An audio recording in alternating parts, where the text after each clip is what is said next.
So hi dear students, welcome to Impulse batch आणि current इलेक्ट्रिसिटीचा आपला हा आजचा सेकंड लेक्चर आहे. पहा आपण कालच्या लेक्चरमध्ये काय केलं रे, किर्चॉफ्स फर्स्ट लॉ आणि किर्चॉफ्स सेकंड लॉ त्यावरती भरपूर सारे न्यूमरिकल्स केलेले, करेक्ट.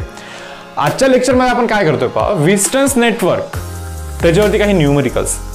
देन विस्टन्स नेटवर्कचे ऍप्लिकेशन जसं की meter bridge unknown resistance find करण्यासाठी वापरला जातो. त्याच्यानंतर एक केल्विन्स मेथड आहे, गॅल्व्हॅनोमीटरचा रेजिस्टन्स डिटरमाइन करण्यासाठी हा केल्विन्स मेथड आहे, तर त्याचा आपण स्टडी करणार आहे.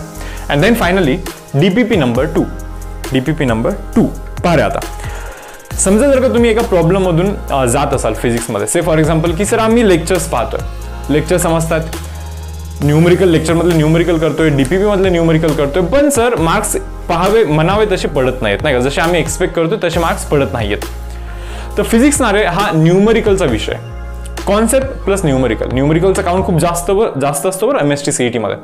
सो न्यूमरिकलचा काउंट जास्त असल्यामुळे बऱ्याच साऱ्या मुलांना थोडेसे मार्क्स कमी पडतात, कारण की ते न्यूमरिकल मध्ये वीक असतात. बऱ्याच वेळी थेरॉटिकल कंटेंट किंवा कॉन्सेप्ट मध्ये ठीकठाक आहेत मुलं, नाही का, पण लॅक ऑफ प्रॅक्टिस, न्यूमरिकलचा कमी प्रॅक्टिस केल्यामुळे मार्क्स तुम्हाला फिजिक्स मध्ये म्हणावे तसे नाही मिळत. बऱ्याच वेळी असं होऊ शकतं.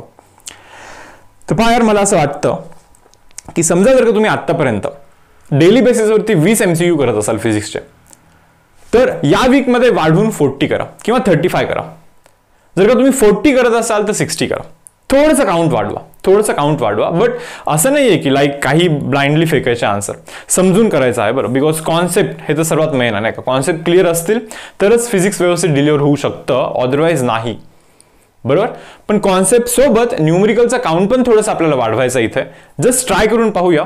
तर या वीकच्या एंडमध्ये जो कोणता आपला फिजिक्सचा एक्झाम होणार आहे, जसे करंट इलेक्ट्रिसिटी, ओके, आधीच्या एक्झामपेक्षा पहा थोडेसे जास्त मार्क्स पडतात का, आणि ट्राय काय करतोय आपण की न्यूमरिकलचा काउंट थोडंसं वाढवून आपण पाहणार आहे की काय रिझल्ट्स येतात.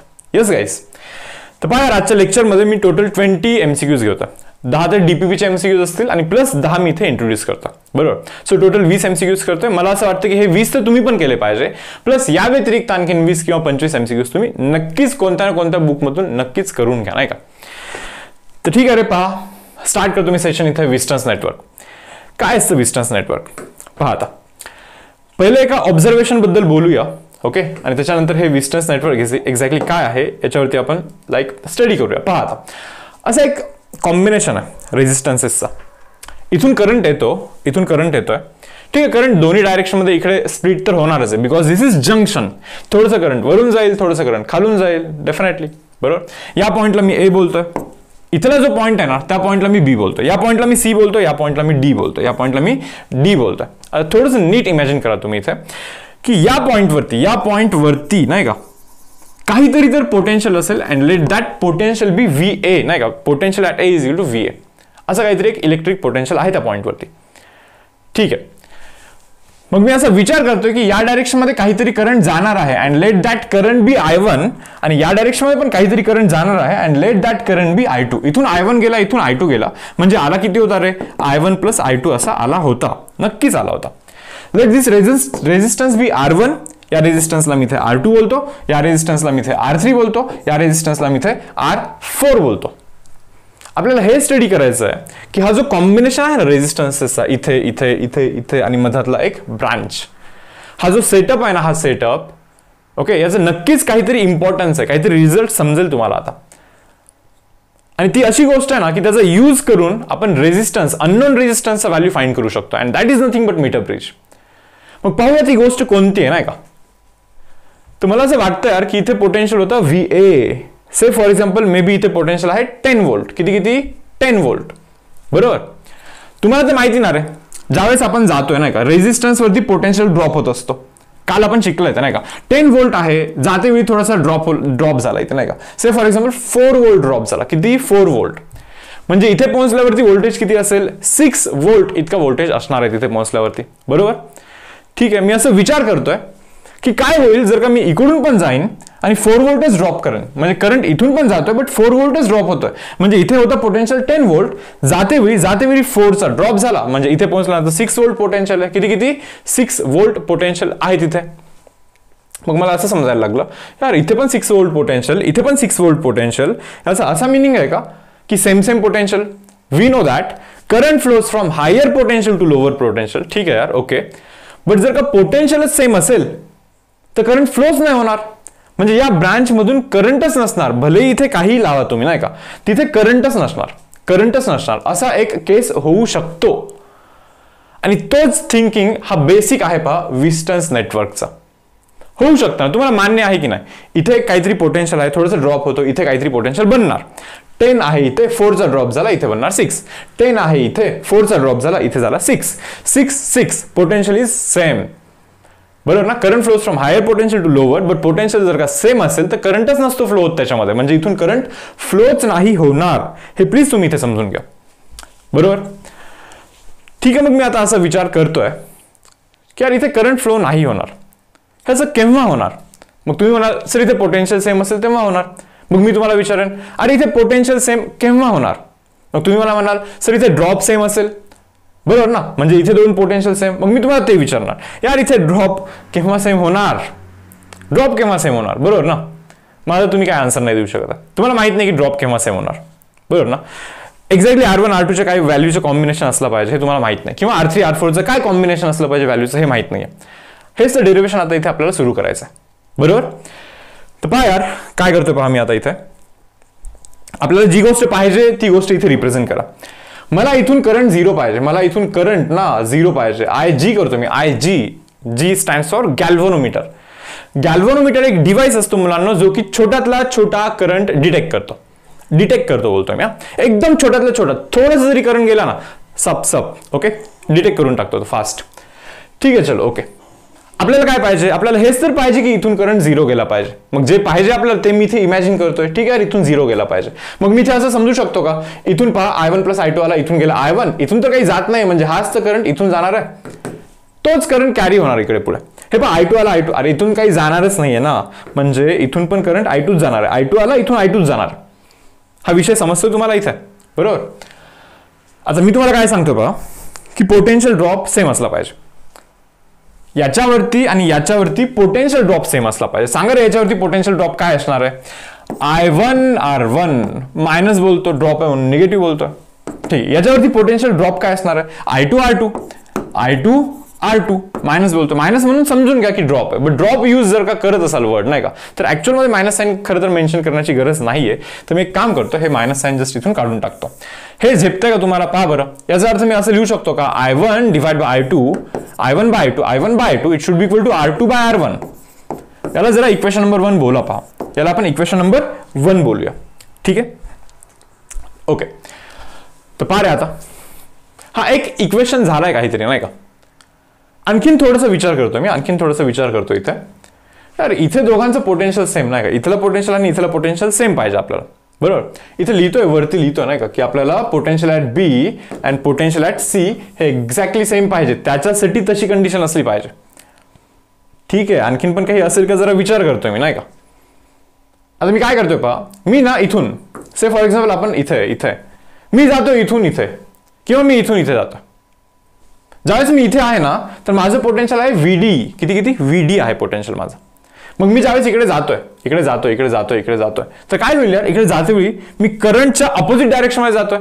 Current flows from higher to lower, but मी जातोय lower to higher. Lower to higher जातोय म्हणजे गेन करतोय, पोटेन्शियल गेन केला पाहिजे. किती गेन केला पाहिजे माहिती का, पहा इथे काय असतं रे, I1 R3 काय I1 R3 असं लिहू शकतो की नाही. आता मी कुठे पोहोचलोय, B वरती पोहोचलोय की नाही. मी तर लिहू का, potential at B should be equal to potential at C. हे आपल्याला पाहिजे यार, इथला पोटेन्शियल सेम पाहिजे. मग पोटेन्शियल ॲट B ला मी असं लिहू शकतो का, इथे असते वेळी D पोटेन्शियल होता आणि इकडे जाते वेळी पोटेन्शियल ऍड झाला आणि मी आता B वरती पोहोचलोय, म्हणजे माझं पोटेन्शियल ॲट B झालेलं आहे. यस सेम यार, इथून इथे पण तर जाऊ शकतो मी. मग पोटेन्शियल ॲट C ला मी असं लिहू शकतो, मी आहे आता D वरती, म्हणजे माझं पोटेन्शियल ॲट D आहे ओके. आणि इकडे जाते वेळी मला समजतं की करंट इकडे येतं. Current flows from higher potential to lower, but मी जातोय लोअर टू हायर म्हणजे गेन, बरोबर ना. गेन म्हणजे प्लस करायला लागले यार आता I2 R4, बरोबर. इथे करतो I2 R4. यार पोटेन्शियल ॲट D कॅन्सल करायला लागेल तुम्हाला. इथे I1 डिवाइड बाय हा I2 खाली येऊन डिवाइड होईल इकडे, and that is equal to R3 by R4. This is equation number 2. पहा इक्वेशन नंबर 1 आणि इक्वेशन नंबर 2 मधून काही सिमिलॅरिटी दिसते का. इथे पण I1 बाय I2 आहे, अरे इथे पण I1 बाय I2 आहे. म्हणजे इथला आणि इथला पोटेन्शियल सेम असण्यासाठी हे दोन कंडिशन्स आहेत. आता या दोन कंडिशनला ज्यावेळेस मी मर्ज करेन एक तिसरी कंडिशन येईल आणि तीच कंडिशन आपल्यासाठी इम्पॉर्टंट आहे. तुम्ही म्हणणार कोणती कंडिशन आहे? हे पहा I1/I2 तो पण I1/I2 म्हणजे हे इज इक्वल टू हे, बरोबर ना? म्हणजे काय रे R2/R1 इज इक्वल टू काय रे R3/R4. हे झेपतं तुम्हाला, बरोबर ना? R2/R1 is equal to R3 bye काहीतरी जोल झालाय थोडासा इथे काहीतरी जोल झाला का I1/I2 is equal to R2/R1. Yes हे ओके. इथे इथे इथे I1/I2 is equal to R4/R3. रे बाबा R4/R3 करायला लागेल. ओके उलट करायला लागेल. उलटा काय R4/R3 करायला लागेल. आता उलटा करा बरं. याला उलटा करायला तर कसं दिसेल? हा पहा R1/R2. आता हे थोडं सोपं जातं बोलायला नाही का? R1/R2 is equal to R3/R4 चालतं ना? हे म्हणजे हे बाय हे इज इक्वल टू हे बाय हे असं जर का असेल तर ना इथून करंटच नसतो जात. याला बॅलन्स्ड विस्टन्स नेटवर्क बोलतो. Balanced Wheatstone network. ओके की जिथून करंट नाही जात, त्या आतमधल्या ब्रांच मधून करंट नाही जात. म्हणजे तो डेड ब्रांच असतो. डेड ब्रांच म्हणजे इथे काही ड्रॉ जरी नाही केलं तरी चाललं असतं असं त्याचा अर्थ आहे. ओके म्हणजे हा नसलाच जमाय पूर्णपणे. केव्हा माहिती का? जेव्हा हे असं असेल तेव्हा. कसं? हे बाय हे इज इक्वल टू हे बाय हे असं जर का असेल तरची गोष्ट आहे ही. तुम्ही थोडेसे कनेक्शन्स नीट पाहून घ्या बरं. कनेक्शन्स असे आहेत बरं. इथे समजतं का? इथे बॅटरी असेल. ओके इथे बॅटरी असेल. असे कनेक्शन्स आहेत. बॅटरी करंट पाठवेल, इथून जाणार, इथून डायव्हर्ट आणि हा इथे आहे. हे कनेक्शन्स व्यवस्थित पहा. असं असेल तरच. पण जर का कनेक्शन डायरेक्टली इथून इथे असेल ना तर तो विस्टन्स नेटवर्क नसतो रे बाबा. कनेक्शन नीट पाहून घ्यायचं आधी. कुठे आहे? इथे कनेक्शन असले पाहिजे आणि इथे तो ब्रांच असला पाहिजे. मग तो विस्टन्स नेटवर्क होतो आणि त्याच्यामध्ये पुढे बॅलन्स नेटवर्क तेव्हा होतो जेव्हा हे बाय हे इज इक्वल टू हे बाय हे असं होतं त्यावेळी. आता मी एक काम करतो, सर्व काही रब करतो. ओके तर फक्त आता रिझल्ट लिहितोय मी. काय पाहिजे तुम्हाला? इथून जर का करंट नाही, झिरो पाहिजे तुम्हाला करंट नाही का, तर तुमचा एकच कंडिशन आहे R1 R2 R3 R4. तुमचा असा कंडिशन आहे बरोबर ना? काय R1/R2 okay is equal to R3/R4 असं कंडिशन असलं पाहिजे. आता या कंडिशनला मी असं पण लिहू शकतो पहा. हा जातो इथे, हा जातो इथे, चालतं ना? हे R1/R3 is equal to R2/R4 म्हणजे हे बाय हे पहा R1/R3 हे बाय हे डिवाइड बाय हे बाय हे. कोणतंही जे तुम्हाला सोपं वाटतं ना ते तुम्ही इथे लक्षात ठेवू शकता. Yes guys. तर पाय यार आता हा आहे विस्टन्स नेटवर्क. असं जर का असेल तर current through that branch it become 0. आता काही न्यूमेरिकल्स करूया आपण. गोष्ट समजली लगेच न्यूमेरिकल करायचे म्हणजे समजलेली गोष्ट ती आणखीन जास्त समजते, एकदम परफेक्ट होऊन जातं. बरोबर? पहा यार काय क्वेश्चन वाचून घ्या व्यवस्थित. Resistance of a 4 arms PQRS in a Wheatstone's bridge R. Okay Wheatstone's ब्रिजच्या ब्रांचेसचे रेजिस्टन्सेस दिलेत त्यांनी नाही का? मी इथे जरा ड्रॉ करतो Wheatstone's नेटवर्क. पहा रे first second okay third and then fourth. ठीक आहे असं एक Wheatstone's नेटवर्क आहे. इथे कनेक्शन असतं आपलं. Okay done. तर ते काय म्हणतात? Resistance in a 4 branch PQRS okay Wheatstone's network मध्ये एकाचा 10 आहे, एकाचा 30 आहे. ओके त्याच्यानंतर एकाचा 30 आहे, एकाचा 90 आहे. असं काहीतरी आहे विषय आणि तो मधातला एक ब्रांच असतो पहा. मधातला एक ब्रांच असतो. पुढे काय म्हणतात ते? EMFs and internal resistance of the cell. जो बॅटरी लावला ना मेन बॅटरी, त्या बॅटरीचा EMF आहे 7 व्होल्ट आणि तो जो सेल आहे त्याचा इंटरनल रेजिस्टन्स जो आहे तो आहे 5 म्हणा. म्हणजे या बॅटरीचा इंटरनल रेजिस्टन्स काहीतरी असतो ना 5 ओहम.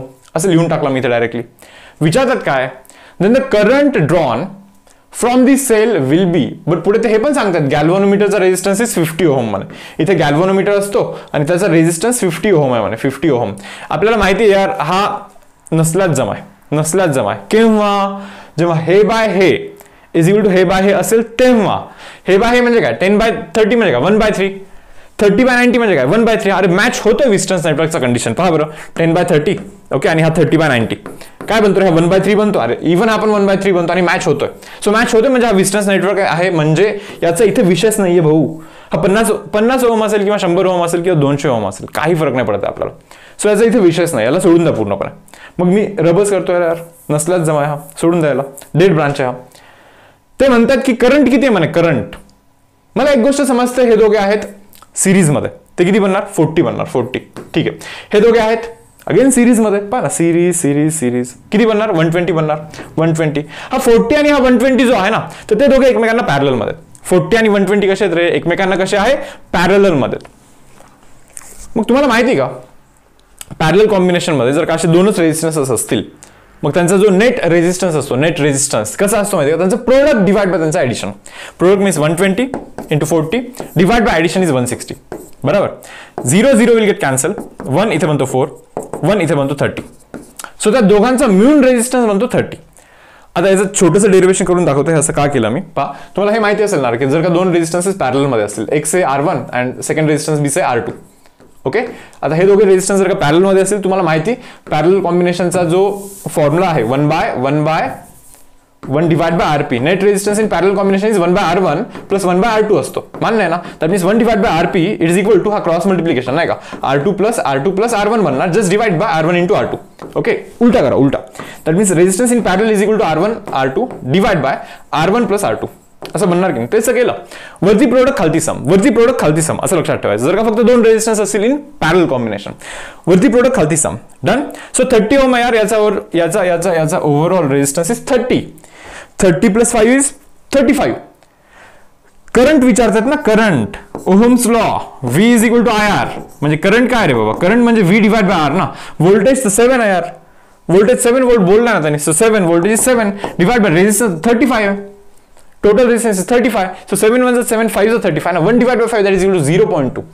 So या सर्किट मधला जो करंट आहे ना मुलांनो, दॅट इज 0.2 एम्पियर. 0.2 एम्पियर इतका करंट पास होतो या सर्किट मध्ये. ओके. चलो पुढे जातोय. पहा आणखी एक question. In a given circuit potential difference between point B and D is 0 म्हणे. लागलं का लॉजिक काय ते म्हणताय. हे जे दोन पॉइंट्स आहेत ना, हा पॉइंट आणि हा पॉइंट, या दोघांमधलं पोटेन्शियल डिफरन्स 0 आहे म्हणे. म्हणजे दोघांचं पोटेन्शियल सेम आहे, म्हणजे डिफरन्स 0 आहे. सेम गोष्टींमधला डिफरन्स 0 ना. आणि म्हणजे हा विस्टन्स नेटवर्क आहे, म्हणजे इथे हा नसल्यात जमा आहे, तो नसल्यात जमा आहे. पण आपल्याला माहिती तो नसल्यात जमा केव्हा असतो, जेव्हा हे बाय हे इज इक्वल टू हे बाय हे असं असतं तेव्हा असतो. इथे जर झोल करून ठेवलाय त्यांनी, इथे दोघांना पॅरलल ठेवलेलं, पॅरलल एकमेकांना ते पॅरलल आहेत. पण आपण आता शिकलोय दोन रेजिस्टन्स जर का पॅरलल मध्ये असतील तर त्यांचा ओव्हरऑल यांचा कंबाईन नेट रेजिस्टन्स कसा असतो, वरती प्रोडक्ट खालती सम. म्हणजे 40 डिवाइड बाय सम कराल तर काय बनतो, 40 + 40 80 बनतो. 0 0 कॅन्सल, 1 करा इथे, 2 करा, 2 करा इथे 20. नाहीतर हे तर असं पण लक्षात ठेवू शकता खरं तर, जर का सेम रेजिस्टन्सेस असतील ना, एक्झॅक्टली हाफ बनत असतो. नेट रेजिस्टन्स 20 बनत असतो. किती 20. 40 40 असेल 20, 60 60 असेल तर 30, 100 100 असेल तर 50 असं असतं विषय. ठीक आहे, करून पहा. हा किती झाला रे, किती झाला 20 झाला बरोबर ना. मग पहा बरं, आता हे विस्टन्स नेटवर्क सॅटिस्फाय करायचं असेल तर 16/20 तो बाय तो is equal to 4 divide by x करायला लागेल की नाही. आता फाइंड करा रे x चा व्हॅल्यू. 4 1 4 4 बरोबर ना. So 4 1 4 5. So 1/5 is equal to 1/x. 1/5 is equal to 1/x. That means value of x is equal to 5x. किती रे 5 बनतो की नाही. 5 5 5 ऑप्शन नंबर डी हा आपला इथे आन्सर असणार आहे. ओके. पहा रे नेक्स्ट सम काय म्हणतात. 6 रेजिस्टन्सेस जरा पाहून घ्या बरं व्यवस्थित. काय करा माहिती का रे, प्रत्येक सम जो मी इथे करतोय, सम दिसला की स्टॉप करायचं, पॉज करायचा. विस्टन्स नेटवर्क शिकलंय तुम्ही, मग तुम्हाला इथे माझी काय गरज आहे. विस्टन्स नेटवर्क समजलं असेल ना, मग आता माझी काय गरज आहे. ठीक आहे, पहिले 2 सम पण पाहिले, मग ठीक आहे तिसरा सम का पाहताय. पॉज करा, स्वतः ट्राय करा. जर का तुम्ही फक्त व्हिडिओ पाहत जाल ना, तुम्हाला वाटेल समजत जात आहे, बट एक्झाम मध्ये समजतं की काय समजलं आणि काय नाहीये. बरोबर ना. तर व्हिडिओ पॉज करा आणि हा सम सॉल्व्ह करा, पहा आन्सर मॅच होतो का. ओके. इन केस जर का नाही झाला तर तुम्ही हा व्हिडिओ पाहता. बरोबर ना. चुकातून शिकायचं आपला नाही का. काहीतरी कर्तव्य चुकतो आपण आणि त्याच्यातून आपण शिकतो. सोल्युशन, आता सोल्युशन पाहिलं तर नक्कीच काही ना काही शिकाल मे बी, जर का पहिलं रॉंग केलं असेल तर. काय बोलता यार, 6 resistances are connected. Okay. As shown in figure. ठीक आहे. What is the equivalent resistance between A and B. हा जो ए पॉईंट आहे, ए पॉईंट, आणि हा जो बी पॉईंट आहे, तर या 2 पॉईंटवरती इक्विव्हॅलेंट, या 2 पॉईंटच्या मध्ये इक्विव्हॅलेंट रेजिस्टन्स फाइंड करायचा आपल्याला. आता मी तुम्हाला काय सांगतो माहिती का, हा विस्टन्स नेटवर्क आहे हा. तुम्ही म्हणणार कसं काय. मुलांना काय वाटतं माहिती का, विस्टन्स नेटवर्क म्हणजे हे असंच असलं पाहिजे, हे असं नाही का, म्हणजे असाच शेप असला पाहिजे, इथे गॅल्व्हनोमीटरच असलं पाहिजे, असंच विस्टन्स नेटवर्क आहे. इथे कनेक्शन. ओके. असं नाहीये रे, असं नाहीये. हा आणि तो नेटवर्क सेमच आहे. कसं दाखवतो मी तुम्हाला. पहा, हे जे 2 पॉईंट आहेत ना, या 2 पॉईंट मध्ये काहीच नाहीये. म्हणजे 2 पॉईंट हा एकच पॉईंट आहे ऍक्च्युअल मध्ये. म्हणजे हा इथे कनेक्ट केलाय असं समजा, आणि हा इथे कनेक्ट केला असं समजा. म्हणजे हा 4 इथे ऍक्च्युअल मध्ये आणि हा 4 इथे ऍक्च्युअल मध्ये. हे पहा, हे पण 2 पॉईंट, हे पण 2 पॉईंट सेम असतात ना यार, त्यांच्या दोघांच्या मध्ये कोणता कॉम्पोनंट आहे का इलेक्ट्रिक कॉम्पोनंट नाहीये ना, म्हणजे सेम पॉईंट आहेत ते, वेगवेगळे पॉईंट नाही आहेत. म्हणजे हा पॉईंट आणि हा पॉईंट सेम आहे असं समजू की या दोघा पॉईंटला मी असं असं हे पहा असं करतो आणि इथे ओव्हरलॅप करतो. मग हा 4 ओहम जातो इथे असा जातो, हा 4 ओहम हा इथे जातो. आता तरी पटतं की नाही हा डिस्टन्स आहे असं असं असं, तर त्याच्यासारखं पाहायचं होतं ना तुम्हाला. केलं मी ड्रॉ इथे, आहे की नाही सांगा डिस्टन्स नेटवर्क. 4/4 म्हणजे 1, 4/4 म्हणजे 1, हा रेशो तर मॅच होतोय आपला. मग जर का डिस्टन्स नेटवर्क असेल तर आपल्याला माहिती आहे की हा जो ब्रांच असतो हा 0 असतो, 0 काही कामाचाच नाहीये. सो आता हे दोघे कसे आहेत रे सिरीज मध्ये, 4 + 4 = 8, 4 + 4 = 8, 8 आणि 8 पॅरलल 4 बनतो ना, 8 आणि 8 4 बनतो की नाही, आता शिकलो होतो ना. सेम सेम असेल तर हाफ बनतो. म्हणजे या दोघांचा सर्वांचा मिळून झालाय 4. किती 4, हा पण 4 आणि हा पण 4 यार, 4 4 परत पॅरलल. कारण की हे ए आणि बी पॉईंट असे पकडायचेत आपल्याला, असे पकडायचेत ए आणि बी पॉईंट. जरा थोडीशी अशी लाईन ड्रॉ करा बाहेर नाही का, असे पकडायचेत. वरती आहे 4, इथे पण आहे 4, म्हणजे हे दोघे असे असे पॅरलल मध्ये आहेत, बरोबर ना. 4 4 सेम सेम, हाफ करा. Answer should be 2, that is option number D. हा आपल्या इथे मुलांना आन्सर येतो. ओके, पाहता पुढचा सम. पॉज करायला विसरू नका आणि क्वेश्चन सॉल्व्ह करा तुम्ही स्वतःच्या एंडवरती. हा IIT तर लिहिलाय बट हा खूप आधीचा क्वेश्चन आहे. ओके, जेव्हा लाईक जमान्यापूर्वीचा नाही का, ओके तेव्हाचा क्वेश्चन आहे. ठीक आहे, आता पहा पुढे काय म्हणतात यार. Each of the resistance in the network shown in figure equal to R. प्रत्येक रेजिस्टन्स, इथला प्रत्येक रेजिस्टन्स आर आहे म्हणे. ठीक आहे, resistance between point A and B is. A आणि बी मधला रेजिस्टन्स किती आहे म्हणे. ए आणि बी या 2 पॉईंट मधला रेजिस्टन्स किती आहे असं ते आपल्याला विचारतात. काही मुलांना हा डायग्राम पाहून जरा अवघड वाटतं काहीतरी नाही का, की सर हे तर अवघड आहे सर नाही का. एक काम करा, असं करू शकता का, विचार करा. याला असं पकडतो आणि याला असं फोल्ड करतो. पहा, याला असं पकडतो आणि याला असं फोल्ड करतो. फोल्ड केलं तर कसं बनेल रे, हा आर इथे जातो. ओके, हा पॉईंट इथे जातो, समजलं ना. हा आर इथे जातो, हा हा हा हा हा हा तिकडे जातो, बरोबर ना. म्हणजे इथलं गायब करायचं सर्व, इथलं विषय सोडून द्यायचा, याचं सोडूनच जायचं. म्हणजे हे हे हे हे असं आणि हे मध्ये यार हे सर डिस्टन्स नेटवर्क होता आपला, बरोबर ना. हा सर डिस्टन्स नेटवर्क होता ना, बरोबर ना. हे पहा ना, नीट पहा, हा डायग्राम असंच आहे ना. मध्ये आहे काहीतरी, ओके. देन इथे एक रेजिस्टन्स आहे, देन इथे एक रेजिस्टन्स आहे, ओके. अँड देन इथे हा जो बी आहे ना, याला पण थोडंसं असं बाहेर काढतोय मी, त्याला पण बाहेर काढतो आणि इथे दाखवतोय असा. प्रत्येकांचा रेजिस्टन्स आर आहे, आर आहे, आर आहे, आर आहे. तुम्हाला माहिती R/R म्हणजे 1, R/R म्हणजे 1, यार सेम आहे ना. मग असं जेव्हा असतं तेव्हा डिस्टन्स नेटवर्क असतो आणि त्यावेळी हा जो ब्रांच असतो हा 0च समजायचा, म्हणजे नसल्यातच जमाय समजायचा. So R+R 2R, R+R 2R, 2R 2R parallel. कारण की हा पॉईंट ए आहे, हा पॉईंट बी आहे. पहा ना तुम्ही या दोघांना असं पकडून पहा, एक वरतून एक खालतून आहे, पॅरलल आहे, बरोबर ना. So 2R 2R parallel, same same असेल तर हाफ होतो. 2Rचा half is R. So answer should be R guys. Option number B हा आपला इथे आन्सर असणार आहे. समजतंय तुम्हाला, बरोबर. जाऊ का पुढे. पहा आता हा वाला क्वेश्चन काय म्हणतात. In a given circuit when the galvanometer G shows no deflection. यार नो डिफ्लेक्शन म्हणजे त्यातून करंटच पास नाही होता. हे पहा, गॅल्व्हनोमीटर आपल्याला स्टडी करायचं आहे. बरं, पुढे जाऊन गॅल्व्हनोमीटर स्टडी करायचं आहे. सध्यासाठी तुम्हाला इतकंच लक्षात ठेवायचं आहे की गॅल्व्हनोमीटर म्हणजे काय, तर करंट सेन्स करणारा device is called as galvanometer. सध्यासाठी तुम्ही असं लक्षात ठेवा, डिटेलमध्ये आपण पाहणार आहे, बरोबर. सो गॅल्व्हनोमीटर मधून करंटच जात नाही म्हणजे हा ब्रांच डेड आहे, म्हणजे समजून घ्यायचं तिथे काहीच नाही, विषयच नाही, बरोबर. मग तिथे काहीच नाही म्हणजे समजून घ्यायचं हे बाय हे इज इक्वल टू हे बाय हे असतं. ऑलरेडी बहुतेक आहे तिथे तसं. पहा ना, 10/25, 10/25 आणि तो काय रे 2/5. काय 2/5 हे ऑलरेडी आहे. बरं, हे ऍक्च्युअल मध्ये करायची गरज नव्हती, बट स्टील ठीक आहे, करून घेऊया आपण. 25 आहे रे बाबा, 25. ओके, सो 5चा टेबल, 5 2 10, 5 5 सो 2/5 2/5 सेम असतं रे. ठीक आहे, चलो सेम आहे, म्हणजे आहे हा डिस्टन्स नेटवर्क. जसे की याचा विचार करायचाच नाही मला. आता विषय काय म्हणतात ते असं म्हणतात, the current in 2 ohm resistance is. हा जो 2 ओहम रेजिस्टन्स आहे, इथून किती करंट पास होणार आहे हे आपल्याला ते विचारतात. Current through 2 ohm resistance is. एक काम करूया, काल जे शिकलंय ते इथे अप्लाय करूया. पाहता, म्हणजे हे असं कॉम्बिनेशन आहे, डिस्टन्स नेटवर्क पण आहे आणि तो क्रिचॉफ्स लॉ पण आहे, म्हणजे दोघांचं कॉम्बिनेशन आहे. पुढे पुढे जाऊन आणखीन थोड्याशा गोष्टी कॉम्प्लिकेटेड होत जातील. ओके, सो म्हणून डेली बेसिसवरती जो अभ्यास असेल तो खूप इम्पॉर्टंट आहे. कालचं झालेलं आलंच पाहिजे, आज जे झालं ते उद्या आलं पाहिजे, बरोबर ना. म्हणजे सेल्फ स्टडी घरी एकदम मस्त अभ्यास तुम्ही केलाच पाहिजे डेली बेसिसवरती. जितकं शिकवतोय तितका तर मिनिमम अभ्यास पाहिजे. 1.5 तासाचं लेक्चर असेल तर 1.5 तासाचा आणखीन तुमचा स्वतःचा अभ्यास पाहिजे. लेक्चर सोडून 1.5 तास बोलतोय बरं मी, मिनिमम. ओके, पाहता याच्यातलं करंट काढायचं यार. मी एक काम करतो, 1.4 A आला ना, 1.4 अँपियर आला ना, वरतून जरा थोडंसं करंट पाठवू का? किती पाठवू? आय पाठवतो, आय. किती आय पाठवतोय. राहिलेला करंट खालून पाठवू का? म्हणजे 1.4 मायनस ऑफ आय. आय तिकडे गेला तर 1.4 आला, आय तिकडे गेला, 1.4 मायनस आय राहिलेला खालून जाणार. मग मी तुम्हाला असं म्हणतोय की मला इथे लूप दिसतोय, लूप हे पहा गोल फिरतोय इथं. तुम्हाला दिसतोय का लूप? बरोबर, लूपला यूज करू का मग? चला इथून स्टार्ट करतो. हा किती रे? मायनस ऑफ 10 आहे. का? करंटच्या डायरेक्शन मध्ये ड्रॉप. पहा हाच करंट इथून जाणार कारण की इथून 0 करंट आहे. So I into 2 is minus of 2 I. परत वापस यायचं. पण तुम्हाला समजतं हा करंट असा जाऊन असा जाणार आहे इकडे. म्हणजे आपण जातोय करंटच्या अपोजिट डायरेक्शन मध्ये. म्हणजे आपल्याला करायचं plus 5 into I, sorry 5 into काय? 1.4 मायनस आय. कारण की इथला जो करंट आहे that is 1.4 minus of I ना. इथे आलो परत वापस इकडे असा. ओके, प्लस प्लस प्लस 25 करंटच्या अपोजिट डायरेक्शन मध्ये जातोय म्हणून प्लस करतो. 25 into 1.4 minus of I. 25 into 1.4 minus of I मला इथे करायला लागेल आणि इज इक्वल टू 0 करायला लागेल बिकॉज ओरिजिनल पॉईंट वरती मी पोहोचलो.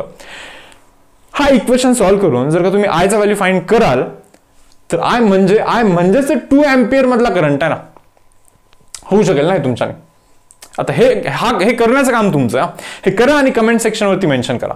हा फर्स्ट आन्सर असेल तुमचा आजच्या लेक्चरचा कमेंट सेक्शन वरती. बरोबर, करून घ्या रे. चलो जातोय पुढे. नेक्स्ट पहा काय म्हणतात. आता हा टेक्स्टबुक मधला सम आहे तर विचारतात काय, थोडंसं नीट पहा. At what value should the variable resistor be set, okay, such that bridge is balanced. कुठे व्हेरिएबल रेजिस्टन्स? हे ॲरो बाण असतो ना, तो बाण, बरोबर, तो म्हणजे व्हेरिएबल रेजिस्टन्स असतो. म्हणजे त्याला काही पण चेंज करू शकतो आपण. आपल्याला पाहिजे तसं तिथे रेजिस्टन्स ऍडजस्ट करू शकतो. या रेजिस्टन्सची व्हॅल्यू चेंज नाही होणार, ते फिक्सच बाबा. याचं चेंज होऊ शकतो पण असतं सेटिंग थोडंसं, नाही का? प्रॅक्टिकल वगैरेमध्ये तुम्ही पाहिलं असणारच आहे. पहा आता तर ते असं म्हणतात यार की याचा असा काय व्हॅल्यू ठेवला पाहिजे, याचा काय व्हॅल्यू ठेवला पाहिजे सो दॅट हा बॅलन्स होतोय म्हणा. ओके, पहा हा विस्टन्स नेटवर्क आहे का? विस्टन्स नेटवर्क आहे का? मला असं वाटतं आहे यार. हा विस्टन्स नेटवर्कच आहे. फक्त ना जरा याला जरा असं घुमवलं असतं तर बरं झालं असतं. घुमू का? हे पहा, याला जर का तुम्ही असं घुमवाल, ओके, तर हे बाय हे, बरोबर ना, इज इक्वल टू हे बाय हे असं असेल तर विस्टन्स नेटवर्क असतो. हे काय? Q by 1.36 kilo ohm is equal to हे बाय हे, बरोबर ना, 4.4 किलो ओहम डिवाइड बाय 300, बरोबर. हे जर का असं असेल तर हा विस्टन्स नेटवर्क बॅलन्स होऊन जातो, नाही का? तर ठीक आहे, आता क्यूचा व्हॅल्यू तर डायरेक्टली फाइंड करू शकतो आपण. 4.4 किलो ओहम म्हणजे 10⁻³ करा into 1.36 kilo ohm means again 10⁻³ करा, डिवाइड बाय इथे करा 300. ओके, आता कॅल्क्युलेशनचा पार्ट आहे पहा. या दोघांचा मल्टिप्लिकेशन करता जस्ट 3 ने तुम्ही डिवाइड करता. इतकं तुम्ही नक्कीच करू शकता, बरोबर. ठीक आहे मुलांना, चलो जाऊ पुढे. आता आणखीन पुढे काय म्हणतात पाहूया आपण. आता हे सर्व रब करतो, पुढे पहा. तर त्यांचं म्हणणं असं आहे, find the value of output voltage across XY म्हणे. हे जे XY आहे ना, हे जे XY आहेत ना, हे जे 2 पॉईंट्स आहेत ना, तर त्या 2 पॉईंटच्या अक्रॉस आउटपुटचा व्होल्टेज फाइंड करायचा. म्हणजे काय माहिती का, हा जो विस्टन्स नेटवर्क आहे आपला, बरोबर, ठीक आहे, हा जो विस्टन्स नेटवर्क आहे तर ते काय करतात माहिती का, या 2 पॉईंटच्या अक्रॉस काहीतरी इथे व्होल्टमीटर लावतात आणि व्होल्टमीटर मधली रीडिंग विचारतात. काय? बरोबर, आउटपुट व्होल्टेज विचारतात ना, ते व्होल्टेज व्होल्टमीटरच मेजर करणार ना. मग या 2 पॉईंटच्या अक्रॉस पहा ना, तेच ते 2 पॉईंट आहेत. ते तुम्हाला वाटेल असे, अरे ह्याला गोल फिरवायचं आहे, हेच 2 पॉईंट होणार आहेत ते. मग त्या 2 पॉईंटच्या अक्रॉस व्होल्टमीटरचा रीडिंग तर 0 असेल because voltmeter measures potential difference measure करत असतो. इथला आणि इथला पोटेन्शियल सेम आहे ना, डिफरन्स 0 आहे, सो 0 रीडिंग दाखवेल ना तो. सो विदाउट कॅल्क्युलेशन आपण इथे डायरेक्टली आन्सर सांगू शकतो की answer should be 0. Okay, answer should be 0. Okay guys, तर पाल मुलांना आता आपण शिकतोय metre bridge. Okay, application of Wheatstone network आहे हा. विस्टन्स नेटवर्कचा कॉन्सेप्टच आपण इथे यूज करणार आहे. तर मग जर का विस्टन्स नेटवर्क व्यवस्थित नसेल समजलं तर मी तुम्हाला रिक्वेस्ट करतोय की आतापर्यंतचं सेशन थोडंसं परत पहा, व्यवस्थित नोट्स बनवा आणि त्याच्यानंतर हा सेशन अटेंड करायला स्टार्ट करा. काय करतोय हा मीटर ब्रिज? पहिले तर हे समजा की हे मीटर काय. ओके, काय माहिती का, इथे ना एक वायर असते. इथे एक वायर आहे, ही जी वायर दिसते का तुम्हाला, ही वाली वायर. तर त्या वायरचा लेंथ 1 मीटर असतो. त्या वायरचा लेंथ किती असतो मुलांना? 1 मीटर. सो मीटर ब्रिज बोलतो आपण त्याला, मीटर ब्रिज. आता हे पाहूया आपण डिटेलमध्ये की तो वायर कशासाठी असतो, काय करतो, किंवा हा मीटर ब्रिज काय करतो. सर्व गोष्टी 1 बाय 1 आपण डिस्कशन करूया याचं, नाही का. बट मी तुम्हाला एक बेसिक पॉईंट सांगतो की समजा मी ना असे 4 रेजिस्टन्सेस लावले. ॲज्युम करा की मी इथे 4 रेजिस्टन्सेस लावले. ओके, असे 4 रेजिस्टन्सेस आपण इथे कनेक्ट केलेले आहेत. यस, इथे बॅटरी कनेक्ट केला, बॅटरीचं करंट पाठवले यार. ओके, इथे गॅल्व्हॅनोमीटर लावला. गॅल्व्हॅनोमीटर काय करेल? करंट डिटेक्ट करेल, पाहिल की तो करंट काय आहे, नाही का. ठीक आहे, समजा जर की मी अशी काही सेटिंग केली, नाही का, इथला रेजिस्टन्स R1 आहे, इथला रेजिस्टन्स R2 आहे, इथला रेजिस्टन्स R3 आहे, इथला रेजिस्टन्स R4 आहे. समजा नाही का. आता याच्यामध्ये ना, या सर्व रेजिस्टन्सेस मध्ये हा जो R3 आहे ना, R3, या R3चा व्हॅल्यूच मला माहित नाही. R3चा व्हॅल्यू मला माहितीच नाही, अननोन रेजिस्टन्स आहे, अननोन. ओके, R1 माहिती, R2 माहिती, R4 इज अगेन नोन. हे बाकी तिघे पण माहिती आहे, बट R3 इज अननोन, तो माहितीच नाही मला. बरोबर. समजा जर का मी असं एक कंडिशन इथे अचीव केली की गॅल्व्हॅनोमीटर मधून जो करंट जातोय तो 0 केला मी, 0. बरोबर, काही ना काही करून केलं यार मी, ते केलं, काही ना काही सेटिंग करून ना मी हे केलं, अचीव केलं. बरोबर. गॅल्व्हॅनोमीटर मधला करंट जर का समजा 0 झाला, बस तुम्ही इतकं करा फक्त काम की गॅल्व्हॅनोमीटर मधला करंट 0 करा, काही करा, मग तुम्ही ते थोडंफार ऍडजस्ट करा, नाही का. ठीक आहे यार, गॅल्व्हॅनोमीटर मधला करंट 0 झाला म्हणजे आपल्याला माहिती, बॅक ऑफ द माइंड, इथला करंट 0 म्हणजे हा ब्रांच नल. अरे हे असं कधी होत असतं? R1/R3 काय R1/R3 it should be equal to R2/R4. म्हणजे इथला रेजिस्टन्स बाय इथला रेजिस्टन्स इक्वल टू इथला रेजिस्टन्स बाय इथला रेजिस्टन्स, असं जेव्हा असतं ना तेव्हाच हे असं होत असतं. बरोबर. मग आता इथे असं झालेलं आहे म्हणजे हे असं आहे. बरोबर.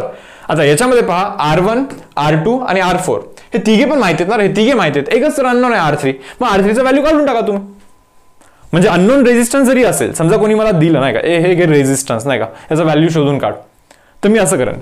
हे समजतं का? बस मला इथला करंट 0 करता आला पाहिजे, तिथला करंट 0 करण्याचं प्रोव्हिजन पाहिजे. तो मीटर ब्रिज करून देतो आपल्याला, तो प्रोव्हिजन मीटर ब्रिज करून देतो. कसा करून देतो पाहूया आपण आता. बट तुम्हाला मेन कॉन्सेप्ट समजला काय करायचं आहे? तिघे माहिती असतात, एक माहिती नसतं, त्याचा व्हॅल्यू फाइंड करायचं, त्याचा व्हॅल्यू फाइंड करायचं, बस इतकाच टास्क आहे, इतका छोटासा टास्क आहे. बरोबर. ठीक आहे यार, एक काम करतो, आता काय करायचं हे ठरलंय, समजलंय. ओके, बट कसं करायचं आहे माहित नाही. ठीक आहे, एक काम करतो, आणखीन एक कॉन्सेप्ट सांगायची मला तुम्हाला इथे, एक वायरची, नाही का, resistance of a conductor. 11th मध्ये शिकलेलं आपण हे. तर पहा, याचा लेंथ आहे L. किती L लेंथ आहे. एरिया ऑफ क्रॉस सेक्शन असेल ना, इथे एरिया ऑफ क्रॉस सेक्शन काहीतरी असेल ना, let that area of cross section be A. Resistance of a conductor it is given by rho L/A. Resistance of a conductor is directly proportional to length. लेंथला तो directly proportional असतो. जितका length जास्त तितका resistance जास्त, जितका length जास्त तितका रेजिस्टन्स जास्त. पहा ना, इतक्या लेंथचा जर का मी कंडक्टर घेतला किंवा वायर घेतला, तर इलेक्ट्रॉनला इथून इथे जाण्यासाठी काहीतरी एफर्ट्स करायला लागतील किंवा काहीतरी अपोजिशन फेस करायला लागेल. बरोबर ना. मग मी आणखीन एक जर का पेन इथे लावला सोबत, इथे पुढे लावला आणखीन एक पेन, बरोबर, तर इलेक्ट्रॉनला इथून इथे जाण्यासाठी डबल एफर्ट करायला लागतील किंवा डबल अपोजिशनचा सामना करायला लागेल. सो लेंथ डबल म्हणजे resistance double, that means resistance is directly proportional to length. ही गोष्ट तुम्ही प्लीज समजून घ्या की लेंथला तो डायरेक्टली प्रोपोर्शनल असतो, प्लस रेजिस्टन्स ना इन्व्हर्सली प्रोपोर्शनल असतो एरियाला. जितका छोटा एरिया ना तितकं जाणं अवघड असतं थोडंसं, नाही का. जितका छोटा एरिया मुलांना तितकं थोडंसं पास होणे अवघड असतं. जितका ब्रॉड एरिया, नाही का, म्हणजे एकदम मोठा जर का असेल तो, ओके, थिक एरिया असेल, ओके, तर अशा गोष्टींचा रेजिस्टन्स फार कमी असतो, बिकॉज स्पेसची अवेलेबिलिटी पण असते त्याच्यामध्ये, ओके, पास होण्यासाठी. ठीक आहे यार, चलो आता पुढे पहा. L/Aचा विषय झाला इथे, नाही का. पुढे काय, मग हे प्रपोर्शनलला इक्वल करायचं असेल तर एक कॉन्स्टंट टाकायला लागतं. याला बोलत असतो आपण रेझिस्टिव्हिटी. काय रेझिस्टिव्हिटी बोलतो, आणि जो की डिपेंड करत असतो मटेरियलवरती. म्हणजे जर का सेम लेंथ आणि सेम एरियाचे असे दोन मटेरियल वेगवेगळे घेतले, मग त्यांचा रेजिस्टन्स काय सेम असणार का? नाही ना. कसं काय सेम असणार? रेजिस्टन्स तर अलग अलग असला पाहिजे. मग ह्या रेजिस्टिव्हिटी त्याची काळजी घेऊन टाकतो, नाही का. लेंथ सेम, एरिया पण सेम, बट हा वेगळा आहे म्हणून रेजिस्टन्स अलग अलग आहे. That means that resistivity it depends on material. कशावरती डिपेंड करतं? मटेरियलवरती डिपेंड करतं. Resistivity depends on material. Okay, ठीक आहे. चलो, सो आय होप तुम्हाला हे समजलं व्यवस्थित. आता पहा मेन कंटेंट आपला काय. तर पहा, एक सेटअप करतोय आपण इथे, एक जरा इथे सेटअप करतोय. कसं सेटअप आहे पहा. तर ही आहे बॅटरी, बरोबर, जी करंट पाठवणार.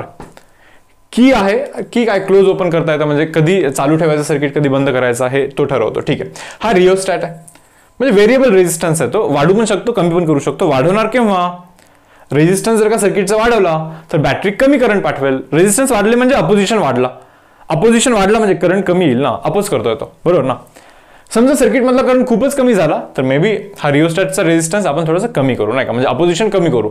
सो रिओस्टॅट काय करत असतो माहिती का, रिओस्टॅट हा सर्किट मधल्या करंटला मॅनेज करतो. मॅनेज कमी किंवा जास्त हे करणं हे याच्या हातात असतं, तो करून टाकतो मॅनेज, बरोबर. ठीक आहे. आता या ज्या 3 गोष्टी आहेत ना, या ज्या 3 गोष्टी आहेत ना आपल्यासाठी इतक्या इम्पॉर्टंट नाही आहेत जितक्या या वरच्या गोष्टी आहेत. पहा आता काय करतोय आपण, x is the unknown resistance. X हा अननोन रेझिस्टन्स आहे. एकतर अननोन रेझिस्टन्स इथे लावा किंवा अननोन रेझिस्टन्स इथे लावा, काही प्रॉब्लेम नाहीये. याला लेफ्ट गॅप बोलतो, याला राईट गॅप बोलतो. Left gap, right gap. इथे मेटॅलिक स्ट्रीप्स आहेत बरं, इथे मेटॅलिक स्ट्रीप आहे, मेटॅलिक स्ट्रीप आहे, मेटॅलिक स्ट्रीप आहे, मेटॅलिक स्ट्रीप आहे. तुम्ही म्हणणार हे मेटॅलिक स्ट्रीप कशासाठी, पट्टी असते, पट्टी नाही काय, मेटलची पट्टी असते. तुम्हाला तर माहिती यार पट्टी जे काही असते ते ठीक आहे ना, ठीक आहे.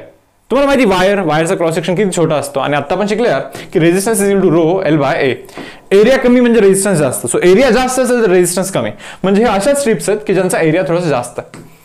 समजतं ना तुम्हाला पट्टी म्हणजे कसं असतं नाही का, त्याचा थोडासा एरिया जास्त असणार कम्पेअर टू हा cross section area. So area जास्त म्हणजे resistance almost negligible, almost kind of zero असं तुम्ही समजू शकता. एक्सपेरिमेंटमध्ये तरी आपण त्याला झिरोच घेतो, बरोबर, कारण की जर रेझिस्टन्स आपण मेजर करत नाहीये सो झिरो कन्सिडर करतो. ओके, आणि ऑलमोस्ट झिरो असतोच तो ठीक असल्यामुळे. ठीक आहे यार, पुढे काय, पुढे काय. आता मला तर असं वाटायला लागलं की हे तर असं झालंय बहुतेक नाही का. पहा इथे वरती एक रेझिस्टन्स आहे, हा रेझिस्टन्स म्हणजे हा हा हा हा आहे. त्याच्यानंतर त्याच्या बाजूला पण आणखीन एक रेझिस्टन्स आहे, तो आर, हा एक्स. समजतं, हा एक्स आहे, हा आर आहे, हा, बरोबर. त्याच्यानंतर खालती पण 2 रेझिस्टन्सेस पाहिजे यार आपल्याला. इथे पण एक रेझिस्टन्स पाहिजे आणि त्याच्यानंतर आपल्याला इथे पण एक रेझिस्टन्स पाहिजे. मग तो कोण आहे असं तुम्ही म्हणाल. पहा तो कोण आहे सांगतो मी तुम्हाला. इथे एक वायर आहे, इथे एक वायर दिसते, पहा तुम्हाला वायर दिसते का, 1 मीटरची वायर आहे ती, 1 मीटरची वायर आहे. वायरला पण तर काहीतरी रेझिस्टन्स असणार ना. रेझिस्टन्स आता शिकले आपण, resistance equal to rho L by A. Length आहे म्हणजे काहीतरी रेझिस्टन्स असणारच आहे त्याला, लेंथ आहे, एरिया आहे, रेझिस्टिव्हिटी असणारच आहे, काही ना काहीतरी रेझिस्टन्स आहे, बरोबर ना. ठीक आहे, चलो काहीतरी रेझिस्टन्स आहे तिथे. आता करतोय काय माहिती का रे आपण, हा जो सी पॉइंट आहे ना, हा जो सी पॉइंट आहे ना, तो सी पॉइंट बेसिकली हा इथे, त्या डायग्रामला करस्पॉन्डिंग डायग्राम मी इथे काढतोय. तो सी पॉइंट हा आहे. त्याच्यानंतर मध्ये काहीतरी गॅल्व्हनोमीटर दिसतोय, पहा दिसतो ना गॅल्व्हनोमीटर, गॅल्व्हनोमीटर दिसतोय. ठीक आहे. आता इथे आपल्याकडे एक प्रोव्हिजन आहे, आपल्याकडे एक प्रोव्हिजन आहे. काय माहिती का, हा गॅल्व्हनोमीटरचा जो हा एक की असतो ना एंडवाला पॉईंट नाही का, तो आपण इकडे इकडे कुठे पण लावू शकतो. तो इकडे इकडे आपण कुठे पण शिफ्ट करू शकतो. याला इकडे पण करू शकतो, याला इकडे पण करू शकतो. आता सध्या एक्झॅक्टली मधात आहे, एक्झॅक्टली मधात आहे. याचा अर्थ काय, समजा या टोटल वायरचा रेझिस्टन्स 10 ओहम असेल. किती, 10 ओहम. म्हणजे इकडे 5 ओहम आहे आणि इकडे पण 5 ओहम आहे. म्हणजे गॅल्व्हनोमीटर एक्झॅक्टली मधात जर का लावला तर इकडे 5 ओहम गेला आणि इकडे 5 ओहम गेला, असा याचा अर्थ आहे, बरोबर. पण समजा जर का तुम्हाला ऍडजस्टमेंट चेंज करायची असेल, म्हणजे समजा जर का असं केल्याने, एक्झॅक्टली मधात लावल्याने गॅल्व्हनोमीटर मधून करंट फ्लो होतोच आहे, इथून करंट फ्लो होतोच आहे, मग काय कामाचं आहे. आपल्याला तर असं काहीतरी सेटिंग पाहिजे की गॅल्व्हनोमीटरचा करंट 0 झाला पाहिजे. गॅल्व्हनोमीटरचा करंट किती, 0 झाला पाहिजे, 0 झाला पाहिजे. मग काय करायचं माहिती का, गॅल्व्हनोमीटरचा हा जो जॉकी आहे ना, की आहे ना, त्याला इकडे तिकडे जरा फिरवायचं नाही का, स्लाइड नाही करायचं, टॅप करायचं. टॅप म्हणजे उचलायचं इथे लावायचं, उचलायचं इथे लावायचं, उचलायचं इकडे जरा असं करून पाहायचं. कुठेतरी तुम्हाला असा एक पॉईंट मिळतो, की त्या पॉईंटवरती गॅल्व्हनोमीटर 0 डिफ्लेक्शन दाखवतो. 0 म्हणजे गॅल्व्हनोमीटर मधून करंटच पास नाही होत, असं नक्कीच एक तुम्हाला पॉईंट मिळतो. समजा हा गॅल्व्हनोमीटर इथून मी जरा इथे असं टॅप केलं नाही आणि 0 डिफ्लेक्शन मिळालं. समजून घ्या काय, 10 रेझिस्टन्स होता ना वायरचा, तिकडे आता कमी रेझिस्टन्स आहे आणि इकडे जरा जास्त रेझिस्टन्स आहे. जास्त लेंथ वाल्याकडे जास्त रेझिस्टन्स, इकडे जास्त इकडे कमी. सो अशा ऍडजस्टमेंट तिथे होत राहतात, बरोबर ना. सो मुव्हिंग आहे तो गॅल्व्हनोमीटरचा एंड पॉईंट, बरोबर. तर ठीक आहे. आता याच्याने काय होतं पहा, आपल्याला नल पॉईंट कुठे ना कुठे मिळतं. नल पॉईंट म्हणजे काय, असा पॉईंट की जिथून गॅल्व्हनोमीटर मधला करंट 0 आहे, असा पॉईंट म्हणजे नल पॉईंट. तर डेफिनेटली कुठे ना कुठे आपल्याला नल पॉईंट मिळणार आहेत त्या पूर्ण लेंथवरती. ओके. आता काही स्टुडंट्स असतील ते म्हणतील सर नल पॉईंट मिळालाच नाही तर काय. हे पहा, असं होऊच नाही शकत. नल पॉईंट मिळालाच नाही असं होऊच नाही शकत, पॉसिबलच नाही. मग तुम्ही म्हणाल कसं काय पॉसिबल नाही सर, कसं काय पॉसिबल नाही. मी म्हणाल कसं काय पॉसिबल सांग बरं. तो म्हणेल समजा सर काहीतरी रॅन्डम व्हॅल्यू सांगेल नाही का. समजा सर अननोन रेझिस्टन्स आहे 10, हा रेझिस्टन्स आहे 100, बरोबर ना. मग आपल्याला माहिती यार हे बाय हे इज इक्वल टू हे बाय हे असं पाहिजे असतं, बरोबर ना. हे बाय हे इज इक्वल टू हे बाय हे पाहिजे, म्हणजे 10/100 म्हणजे 1/10 ना. 10/100 म्हणजे 1/10 ना, इज इक्वल टू हे बाय हे ना, बरोबर ना. तिकडचा लेंथ असेल LX आणि इकडचा लेंथ असेल LR. मग मी तुम्हाला असं म्हणतोय की LX आणि LR ला 1:10 रेशोमध्ये डिवाइड नाही करू शकत का तुम्ही? हा, करू शकतो. काही पण व्हॅल्यू सांगा तुम्ही इथे दोघांची, बरोबर ना, काहीतरी एक रेशो येतो आणि त्या रेशोमध्ये आपल्याला यांचे लेन्स डिवाइड करता येतातच, काहीच प्रॉब्लेम नाहीये, काहीच प्रॉब्लेम नाहीये. तुम्ही म्हणणार सर इथे लेंथ कसं काय घेतलं? हे बाय हे म्हणजे हा रेजिस्टन्स बाय हा रेजिस्टन्स इज इक्वल टू इकडचा रेजिस्टन्स बाय इकडचा रेजिस्टन्स असला पाहिजे. मग लेंथचा काय विषय इथे? रेजिस्टन्स घ्या ना. मग ठीक आहे म्हणतो मी, ठीक आहे यार, चलो चुकलं माझं, मी रेजिस्टन्स घेतो. सांगा आता तुम्ही मला तिकडचा रेजिस्टन्स काय? Rho L by A, rho LX by A करतो, बरोबर ना. इथला resistance LX, rho LX by rho L by तर रेजिस्टन्स असतो, बरोबर. चलो इकडचा रेजिस्टन्स सांगा बरं, इकडचा रेजिस्टन्स सांगा बरं. रो LR बाय ए करतो, A will get cancel, rho will get cancel, LX by LRच राहणार ना तो असाही. म्हणून मी बोललो तुम्हाला तसं, नाही का, की याचा रेजिस्टन्स बाय याचा रेजिस्टन्स इज इक्वल टू याचा लेंथ बाय याचा लेंथ, असं तुम्ही करू शकता इथे, असं तुम्ही करू शकता. मान्य मला की याचा रेजिस्टन्स बाय याचा रेजिस्टन्स केला पाहिजे, पण हे केल्याने समजलं आपल्याला अशा गोष्टी कॅन्सल होऊन शेवटी लेंथवरतीच येऊन टपकणार आहेत. सो डायरेक्टली लेंथच कन्सिडर करूया आपण, आणि असं नक्कीच डिवाइड करू शकतो 1:10 मध्ये, भले ती व्हॅल्यू काही असेल. हा 100 असेल, हा 10,000 असेल, काहीतरी तर रेशो बनणारच आहे. आणि त्या पर्टिक्युलर रेशोमध्ये या वायरला आपण डिवाइड करू शकतो, म्हणजे नल पॉईंट 100% मिळणारच आहे. काही करा, नल पॉईंट मिळणार आहे. हे तुम्हाला समजलं मुलांना? ठीक आहे, चलो. सो नल पॉईंट मला मिळाला, नल पॉईंट मला मिळालेला आहे इथे. ओके, आता मी करीन काय पहा, डायरेक्टली इक्वेशन लिहीन मी. काय? X बाय R म्हणजे हा रेजिस्टन्स बाय हा रेजिस्टन्स इज इक्वल टू हा लेंथ LX, काय LX बाय LR. मग तुम्ही म्हणाल लेंथ कशा मेजर करायच्या? ही पट्टी कशासाठी ठेवली भाऊ? ओके, मेजरिंग स्केल आहे ना तिथे, तर तो लेंथच तर मेजर करणार आहे ना. मान्य मला की मेजरिंग स्केलवरती मेजर करते वेळी काहीतरी एरर येऊ शकतो, एक्झॅक्टली ओव्हरलॅप वगैरे नाही झालं तर थोडंफार एरर येऊ शकतो, मान्य. मग तो एरर कन्सिडर होतो याच्यामध्ये एक्सपेरिमेंटमध्ये, नाही का, काही एरर्स पण असतातच एक्सपेरिमेंटमध्ये, बरोबर. सो तो एक पर्टिक्युलर एरर आहे याच्यामध्ये. येस गाईज, सो हे समजलं तुम्हाला? म्हणजे तुम्हाला हे समजलं पाहिजे की लेंथ मी मेजर करू शकतो, LX आणि LR मेजर करू शकतो, किंवा नल पॉईंट काढल्यानंतर मेजर करायचं. बरं, नल पॉईंट काढायचा जेव्हा इथून डिफ्लेक्शन 0 झालं, मग समजून घ्यायचं की डिस्टन्स अचीव्ह झालाय, तेव्हाच्या लेंथ मेजर करायच्या. R तर ऑलरेडी माहिती होता यार, रेजिस्टन्स बॉक्स म्हणजे एक नोन रेजिस्टन्स टाकला आपण तिथे. ओके, R माहिती, हे माहिती, मग X काढणं काय अवघड आहे? मग X काढून टाका. दॅट मीन्स अननोन रेजिस्टन्सचा व्हॅल्यू आपण इथे फाइंड केला आहे by using meter bridge. By using meter bridge आपण अननोन रेजिस्टन्सचा इथे व्हॅल्यू फाइंड केलाय. करेक्ट आहे? तर हा आहे प्रोसेस. चलो जाऊया पुढे. आता काही लाईक एरर्स आहेत, प्रोबेबल एरर्स मीटर ब्रिजमध्ये, आणि त्याचे रेमेडीज पण आहेत. लाईक काय केल्याने ते एरर मिनिमाइज होतं. तर एरर पहा काय, cross section of wire may not be uniform. होऊ शकता ना, तो जो टोटल मोठा एवढा मोठा वायर होता, इथे थोडासा वायर डब्बू आहे ना, आणि तिकडे थोडासा पतला आहे, असं होऊ शकतं, पॉसिबल आहे, बरोबर आहे. तर हा एक पर्टिक्युलर एरर आहे, बिकॉज आपण काय केलं होतं माहिती ना तुम्हाला, एरिया कॅन्सल केला होता की नाही या पूर्ण डेरिव्हेशनमध्ये एक स्टेप असा एरियाचा कॅन्सल केला होता. एरिया कसा कॅन्सल करणार? जर का कंटिन्युअस पूर्ण वायरचा एरिया जर का कॉन्स्टंट असेल, ठीक आहे, मग त्यावेळी कॅन्सल करू शकतो आपण. जर का इथला पार्टचा एरिया वेगळा, इथला पार्टचा एरिया वेगळा, असं नाही होऊ शकत, नाही का. ओके, बट स्टील ठीक आहे, चलो आपण कॅन्सल करतो, बिकॉज वायर युनिफॉर्म असतोच, पण थोडाफार इकडे तिकडे होऊ शकतं, नाही का. मग त्याला आपण एररमध्ये कन्सिडर करतो. पुढे पहा रे, ends of wire are solder to the metallic strip. बरोबर, ठीक आहे. मग काय म्हणतात पहा, हे जे एंड्स आहेत ना वायरचे, पहा हे जे वायरचे जे एंड्स आहेत, वायरचा जो एंड आहे तर तो मेटॅलिक स्ट्रीपला जरा सोल्डर केलेला आहे, वेल्ड केलेला काइंड ऑफ, बरोबर. मग इथे कॉन्टॅक्ट रेजिस्टन्स डेव्हलप होतो, इथे पण काहीतरी रेजिस्टन्स असतं ऍक्च्युली. भले आपण याचा रेजिस्टन्स निग्लेक्ट केला, बट याचा रेजिस्टन्स काहीतरी असतो कन्सिडरेबल अमाऊंटचा, असतो. ओके, सो तो एक एरर बनून जातो इथे की तो रेजिस्टन्स कुठे कन्सिडर केला ना. आपण काय केलं होतं रे, एक्स बाय आर म्हणजे इकडचा रेजिस्टन्स बाय इकडचा रेजिस्टन्स. मग इकडच्या रेजिस्टन्स मध्ये फक्त या वायरचा रेजिस्टन्स पकडला, याचा थोडी ना पकडला. इकडच्या पण रेजिस्टन्स मध्ये फक्त या वायरचा रेजिस्टन्स पकडला, याचा रेजिस्टन्स कुठे पकडला आपण? नाही पकडला ना. सो तो एक एरर कन्सिडर होतो, बरोबर आहे. तुम्ही म्हणणार पकडा ना, मग अरे मेजर कसा करणार? तुम्ही सांगा वे असेल तर मी मेजर करून पकडून ठेवतो तिथे, नाही का. ठीक आहे, पहा पुढे नेक्स्ट. हा, आणखीन एक एरर असू शकतो मेजरमेंट ऑफ LX आणि LR मध्ये, म्हणजे लेंथच मेजर करण्यामध्ये जर का झोलझाल केला तर असं होऊ शकतं. सो हे प्रोबेबल एरर्स आहेत. अँड देन मिनिमाइज कसं करू शकतो पहा आपण एरर. फर्स्ट पॉईंट पहा काय म्हणतात, value of R is so adjusted that null point is obtain middle 1/3 of the wire. Obtained middle to 1/3 of the wire. ठीक आहे, काय म्हणतात सांगतो मी तुम्हाला.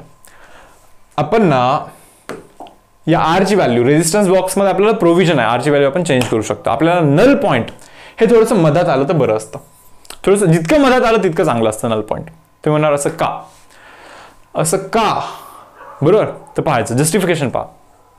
समजा जर का नल पॉईंट आला इकडे, या वायरचा लेंथ असेल समजा काहीतरी असेल यार कमी लेंथ आहे, म्हणजे रेजिस्टन्स पण मे बी कमी असेल, 4 ओहम करतो मी इथे, आणि एवढ्या पार्टचा रेजिस्टन्स जरा जास्त आहे, मे बी समजा असेल 20 ओहम असं काहीतरी, बरोबर ना. आता पहा काय, हे जे इथे सोल्डर केलं होतं ना याचा रेजिस्टन्स 2 ओहम आहे, सोल्डर केलेलाचा रेजिस्टन्स आहे 2 ओहम, बरोबर ना. मग ऍक्च्युअल मध्ये इकडचा रेजिस्टन्स 6 ओहम कन्सिडर करायला पाहिजे होता, बट आपण किती केला, 4 ओहम कन्सिडर केला. किती 4 ओहम कन्सिडर केला. तर 6 करायला पाहिजे होता, 4 केला. चांगलाच एरर आहे बरं, चांगलाच एरर आहे ना. 6 मध्ये 2चा एरर म्हणजे चांगला एरर आहे, मोठा एरर आहे. सो एरर थोडंसं जास्त येतोय. बट इकडे पहा बरं, इकडे ओके 20 मध्ये हा 2चा एरर आहे समथिंग, थोडंसं हे कमी आहे, इकडचा एरर कमी आहे, बरोबर. बट इथे थोडंसं जास्त एरर आहे यार, नाही चालत असं, आपल्याला नाही चालणार आहे आपल्याला इथे, बरोबर. सो ही गोष्ट थोडीशी मिनिमाइज करण्यासाठी समजा जर का मधात आला म्हणजे हा पण ठीकठाक असेल आणि हा पण ठीकठाक असेल, म्हणजे तिकडचा पण एरर कमी होईल, इकडचा पण एरर कमी होईल आणि एकमेकांना बॅलन्स करतील. म्हणजे तिकडचा पण एरर आणि इकडचा पण एरर व्हॅल्यू एकमेकांना मॅच करतील. एक्झाम्पल पहा, जसं की समजा इकडचा रेजिस्टन्स आहे काय केलं होतं, टोटल किती झाला होता 20 आणि तिकडे 4 होता, बरोबर ना. 24 होता, बरोबर. एक काम करतो, चलो इथे मी घेतोय 12 आणि इथे घेतोय 12. जर का एक्झॅक्टली मधात आला तर 12 डिवाइड होईल, बरोबर. इथला एरर किती होता, 2 होता. तिकडचा एरर किती होता रे, 2 होता, बरोबर ना. 12 मध्ये तिकडे पण 2चा एरर आहे, 12 मध्ये इकडे पण 2चा एरर आहे. सो तिकडे 14 घेण्याऐवजी 12 घेतला, ठीक आहे. इकडे पण 14 घेण्याऐवजी 2 घेतला, बरोबर. ऍक्च्युअल कॅल्क्युलेशन जर का केलं असतं, म्हणजे 14 घेऊन 12 + 2 14 डिवाइड बाय 12 + 2 14 किती आला असता, कॅन्सल होऊन 1 आला असता, 1, बरोबर. पण ऍक्च्युअल कॅल्क्युलेशन का नाही केलं, कारण की आपल्याला हे व्हॅल्यूज माहित नाहीत, तर भलेही ते व्हॅल्यूज माहित नाहीत, मग एक्सपेरिमेंटल मध्ये हे व्हॅल्यूज सोडून हे दोघांचं कॅल्क्युलेशन केलं, काय 12/12. अरे यार हे कॅन्सल होऊन 1च येतो ना. अरे हे तर चांगलं झालं नाही का, हे तर मस्त झालं एकदम. म्हणजे एक्झॅक्टली मधात जर का तो पॉईंट आला ना तर ते जे एंड करेक्शन्स आहेत ना त्यांचा इतका फरकच नाही पडतच नाही फरक, जर का ते दोघे सेम असतील तर. पण सेम नसतील तर थोडासा फरक पडेल. म्हणजे तो 3 असेल 3 ओहम आणि हा 2 ओहम असेल तर थोडासा फरक पडेल. झेपताय का मी काय बोलतोय तुम्हाला, बरोबर ना.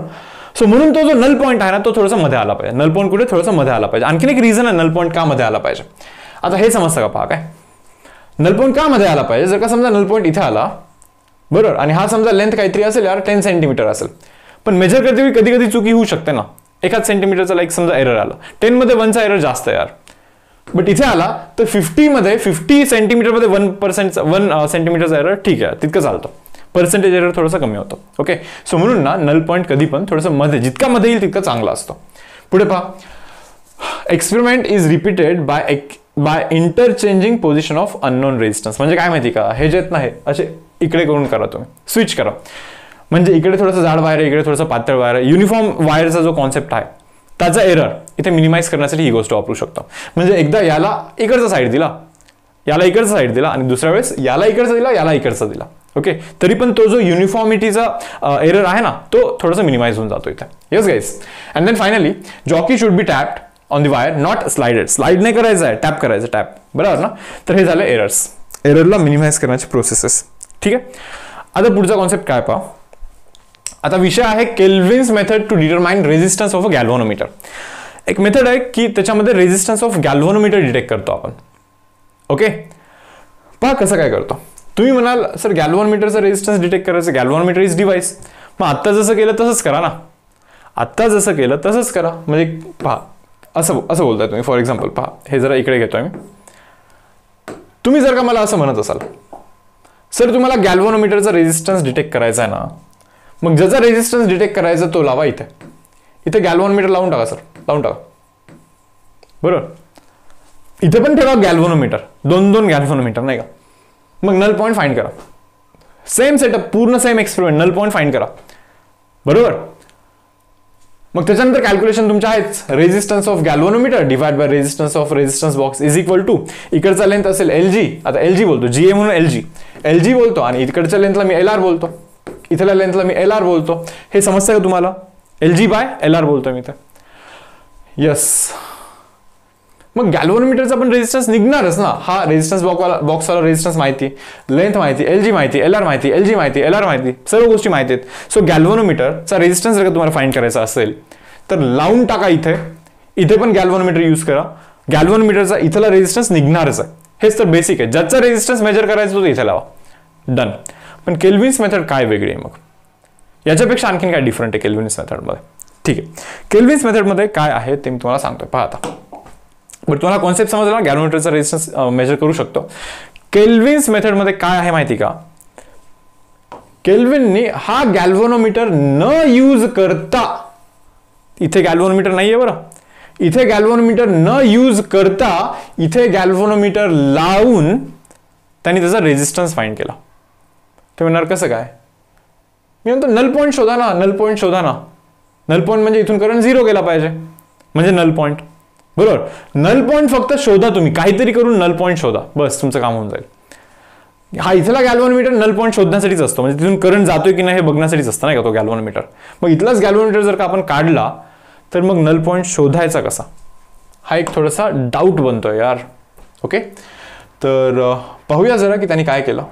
ओके, पहा आता.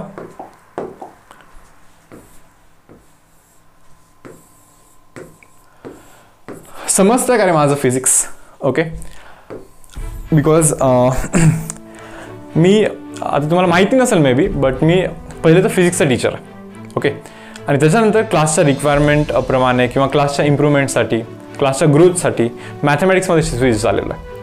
ओके, बट जेन्युइनली मी आत्ताही फिजिक्सचाच टीचर आहे आणि मला फिजिक्स शिकवायला जास्त आवडतं कम्पेअर टू मॅथमॅटिक्स. ओके, भलेही मला माहिती की मॅथमॅटिक्समध्ये थोडासा स्कोप कमी असतो, बिकॉज PCBचे स्टुडंट तर नाहीच आहेत, मॅथमॅटिक्स पाहणारच नाही, बरोबर ना. आणि फिजिक्स इतकं इंटरेस्टिंग नाही वाटत मॅथमॅटिक्स पाहते वेळी, बरोबर.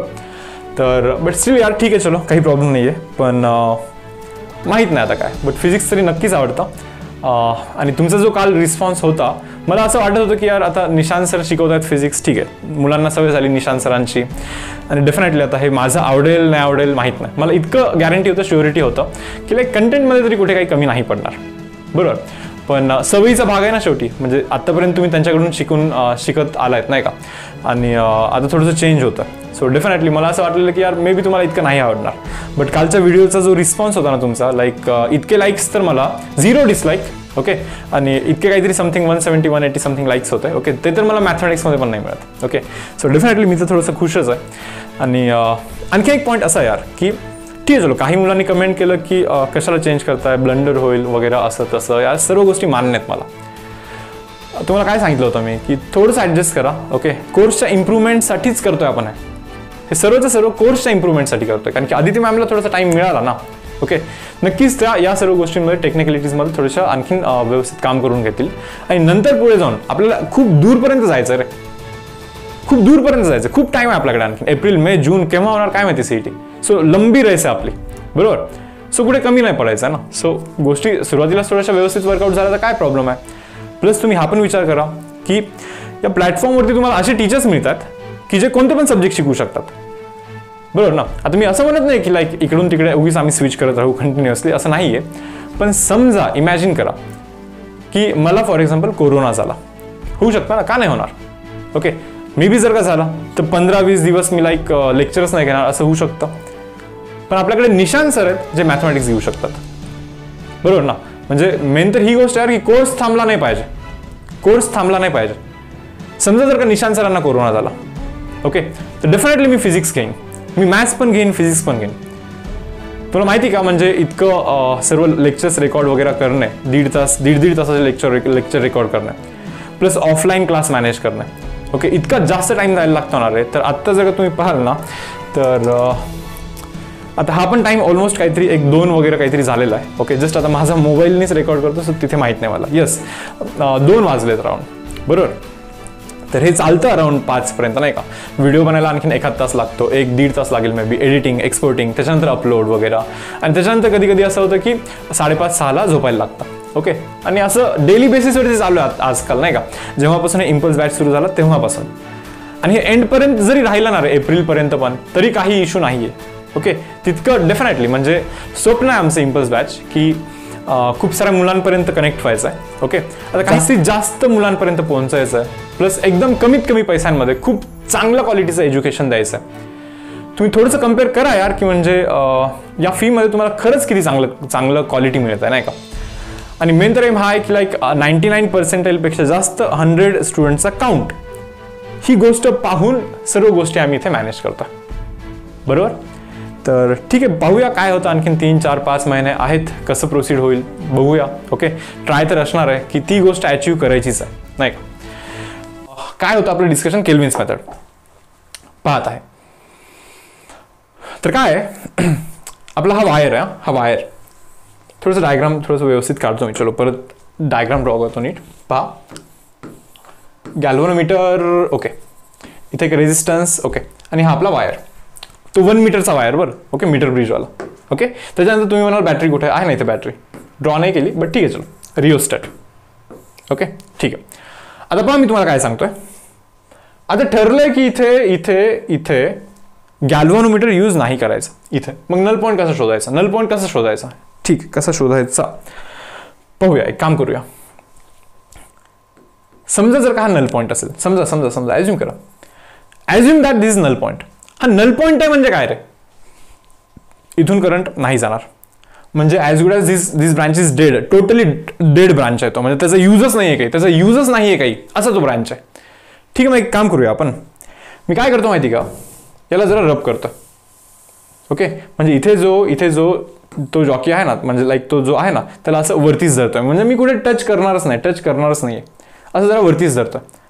म्हणजे काय होणार माहिती का, इथून जो करंट निघणार आहे त्याला काय इन्स्ट्रक्शन्स आहेत माहिती का, या पूर्ण सर्किटमध्ये हा वायर आहे, मग हा करंट निघतोय, इथून थोडा करंट जातोय, इथून वरतून थोडासा करंट जातोय. गॅल्व्हनोमीटरमध्ये काही ना काही डिफ्लेक्शन होत आहेत. समजा यार झालं असं डिफ्लेक्शन गॅल्व्हनोमीटरमध्ये, बरोबर ना, डिफ्लेक्शन समजतं ना, हे असं असतं, तो काटा वगैरे असं डिफ्लेक्ट होतो, हे माहिती ना तुम्हाला हे सर्व. चलो झालं डिफ्लेक्शन असं गॅल्व्हनोमीटरमध्ये, ठीक आहे, चलो मान्य. पुढे असं डिफ्लेक्शन केव्हा झाला माहिती का, जेव्हा मी हे कुठे लावलंच नाही, म्हणजे जेव्हा इथे काही नाहीच आहे तेव्हा असं डिफ्लेक्शन झालं. आणि समजा जर का मी हे कुठेतरी लावलं, इथं हा नल पॉईंट नाहीये, बरं, हा नल पॉईंट नाहीये, कुठेतरी दुसरीकडेच लावलं, मग झालं असं की कम्प्लीट सर्किट जो आहे तो जरा चेंज झाला. पण सर्किट चेंज झाला ना, या बॅटरीला काय वाटतं, इथे रेजिस्टन्स आहे, इथे रेजिस्टन्स आहे, इथे रेजिस्टन्स आहे, इथे रेजिस्टन्स आहे, इथे काहीतरी आहे, बरोबर ना, इथे काहीतरी आहे, डेफिनेटली काहीतरी आहे. आधी इथे काहीच नव्हतं, आता इथे काहीतरी आहे, म्हणजे पूर्णपणे सर्किटच चेंज झाला आता इथे. मग सर्किट चेंज झाला म्हणजे सर्किटमधले करंट चेंज व्हायला लागले, म्हणजे याचे डिफ्लेक्शन बदलायला लागले. काहीतरी दाखवेल तो डिफ्लेक्शन, बट वेगळा डिफ्लेक्शन दाखवेल, बरोबर ना. मग समजा जर का मी हे इथे कनेक्ट केलं, तरी पण तो वेगळाच डिफ्लेक्शन दाखवेल. का, कारण की जो एकदम सुरुवातीचा डिफ्लेक्शन होता, एकदम सुरुवातीचा हा वाला डिफ्लेक्शन, म्हणजे जेव्हा याला असं कुठे टचच नव्हतं, एकदम वरती ठेवला होता, तेव्हाचं डिफ्लेक्शन म्हणजे काय, की इथे सर्किटच नाहीये, तेव्हाचं डिफ्लेक्शन होता तो, बरोबर ना. मग त्याच्यानंतर असे कनेक्शन करायला लागलो मी, तर असं समजून घ्या तुम्ही की इथून काही ना काहीतरी करंट जाणार, म्हणजे जरा स्ट्रक्चर जरा थोडंसं बदललं नाही का, कम्प्लीट सर्किट थोडंसं लाईक काहीतरी झालाय चेंज. सो इथून जो करंट आहे ना तो काहीतरी बदलणार, आणि हा जो डिफ्लेक्शन आहे आधीचा एकदम तसा तर नाही येणार यार तो. मग तुम्ही विचार करा तसा डिफ्लेक्शन कधी येणार. मला असं वाटतं की हा जर का मी इथे कनेक्ट केला, बरोबर ना, तसा डिफ्लेक्शन येईल, तसा ओरिजिनल वाला. तुम्ही म्हणणार कसं काय, हा इथे कनेक्ट केला, हा नल पॉईंट आहे, म्हणजे हे तर डेड आहे, ॲज गुड ॲज दिस डेड, म्हणजे इथे काही नाहीच आहे असं समजा, काही नाहीच आहे म्हणजे असं ओपन ठेवलं असं समजा, मग तोच सर्किट आहे, म्हणजे तोच डिफ्लेक्शन आहे. मग तुम्ही म्हणणार सर कसं समजणार की हा नल पॉईंट आहे तिथे टच करायचा नाही रे, तसं नाहीये, खूप साऱ्या पॉईंटला टच करताय, मग जिथे टच केल्यानंतर आधीचा डिफ्लेक्शन दाखवला दॅट इज नल पॉईंट. मान्य आहे काय तुम्हाला, नल पॉईंट कसा शोधलाय आपण, बरोबर. सो हा नल पॉईंट तयार आहे, बरोबर. नल पॉईंट असा फाइंड केला, आणि नल पॉईंट फाइंड केला की संपलं. मग जी बाय हा आर असेल समजा, जी बाय आर म्हणजे याचा रेजिस्टन्स बाय याचा रेजिस्टन्स इज इक्वल टू हा इथला लेंथ जो असेल ना LX divide by L R करायला लागेल, LX divide by L R करायला लागेल. येस और नो गाइस, क्लिअर आहे तुम्हाला. तर हा आहे Kelvin's method to determine resistance of a galvanometer. Okay, आता काही क्वेश्चन्स करूया. पहा वाचा क्वेश्चन काय, two resistances of values 20 ohm and 20 ohm are introduced in left and right gap of a metre bridge. ठीक आहे, फटाफट डायग्राम ड्रॉ करायची. पहा तुम्ही तर पॉज करणार आहेत ना, पॉज करायचं आणि व्हिडिओ नंतर पाहणार ना. ओके, तर पहा इथे एक रेजिस्टन्स आहे, इथे एक रेजिस्टन्स आहे, मीटर ब्रिज आहे. तर इथला 2 ओहमचा 20 ओहमचा रेजिस्टन्स आहे, इथे पण 20 ओहमचा रेजिस्टन्स आहे, मान्य. चलो okay, what is the shift in the null point if the resistance of 40 ohm is connected in series with the resistance in the left gap. ठीक आहे, चलो ओके. पहा तुम्ही मला एक साधी गोष्ट सांगा, ज्यावेळेस इकडे 20 इकडे 20 नल पॉईंट असेल ना कुठेतरी मध्येच असेल एक्झॅक्टली. तुम्ही म्हणणार मध्ये कसं काय? पहा नल पॉईंट असेल यार कुठेतरी, मी याला LX बोलतो याला LR बोलतो, कुठे ना कुठे तर नल पॉईंट असेल ना, बरोबर ना. मग नल पॉईंट कसं असतं माहिती ना, हे 20/LX 20/LX किंवा 20/20 असं करा. हे बाय हे इज इक्वल टू हे बाय, बरोबर ना. 20/20 तर 1च बनणार ना. So 20/20 it should be equal to LX/LR. LX/LR cancel होतो रे, हा कॅन्सल होतो. आता तुम्हाला माहिती की LX is equal to LR बनणार, LX is equal to LR बनणार. तुम्ही LR ला 100 मायनस LX पण लिहू शकता, बिकॉज टोटल तर 100 सेंटीमीटर म्हणजे 1 मीटरचा असतो ना तो. सो 100 सेंटीमीटर मायनस LX असं पण लिहू शकता तुम्ही सेंटीमीटर मध्ये, बरोबर. सो R ला तुम्ही 100 मायनस LX जर का लिहिला, R ला 100 मायनस ऑफ LX जर का लिहिला, LX इकडे जातो 2LX बनतो, 2LX इज इक्वल टू 100 बनतो. Okay, that means LX is equal to 50 बनणार आहे मुलांना. LX किती बनणार आहे? 50 बनणार आहे, म्हणजे एक्झॅक्टली मधात आलाय तो. मग समजून घ्या, इथे रेजिस्टन्स सेम असेल तर एक्झॅक्टली मधात येणार तो, एक्झॅक्टली मधात येणार 50. आता असं म्हणतात की लेफ्ट गॅपमध्ये आणखीन एक रेजिस्टन्स लावला 40 ओमचा इन सिरीज, तर मग नल पॉईंट कितीने शिफ्ट होईल काय म्हणतात? Then what is the shift in null point, what is shift, कितीने शिफ्ट झाला असं विचारतात ते. आता तुम्ही मला हे सांगा 20 + 40 40 + 20 कराल तर हा बनेल 60. 60 डिवाइड बाय हा बनतो 20. हे बाय हे नाही का, 60/20 it should be equal to LX by 100 minus LX करतो, 100 मायनस ऑफ LX करतो. मान्य तुम्हाला हे LR म्हणजे 100 मायनस ऑफ LX. करा क्रॉस मल्टिप्लिकेशन इकडे तिकडे नाही का, हे कॅन्सल, इथे वरती 3 बनतं, 3 × 300 minus of 3LX is equal to LX इकडे जातो, that means 300 is equal to 4LX. That means LX is equal to guys LX is equal to 75 बनतो, समथिंग 75. सो 50 वरती होता नल पॉईंट, आता गेला तिकडे कुठे 75 वरती, किती 75 वरती, बरोबर ना. 50 वरती होता 75 वरती गेला म्हणजे 25 ने शिफ्ट झाला. So answer should be 25 towards right, 25 towards right of the centre, बरोबर ना, towards right of the centre. So option number B हा आपला इथे करेक्ट आन्सर असणार मुलांना. यस, चलो जाऊया नेक्स्ट सम. पहा रे, with resistance P and Q in the left and right gap of a metre bridge. तेच यार मीटर ब्रिजचेच क्वेश्चन आहेत आता, पहा लक्ष द्या. लेफ्ट गॅपला किती आहे? P आहे, ओके. राईट गॅपला किती आहे? Q आहे, ओके. पुढे काय म्हणतायत? Null point divides the wire in the ratio 1:2. पहा नल पॉइंट जो आहे ना, नल पॉइंट तो 1:2 या रेशो मध्ये वायरला डिवाइड करतोय. ठीक आहे, चलो पुढे. P and Q are increase by 21 आहे. ठीक आहे, एक काम करतो, असे 2 वेळेस एक्सपेरिमेंट केलेला आहे.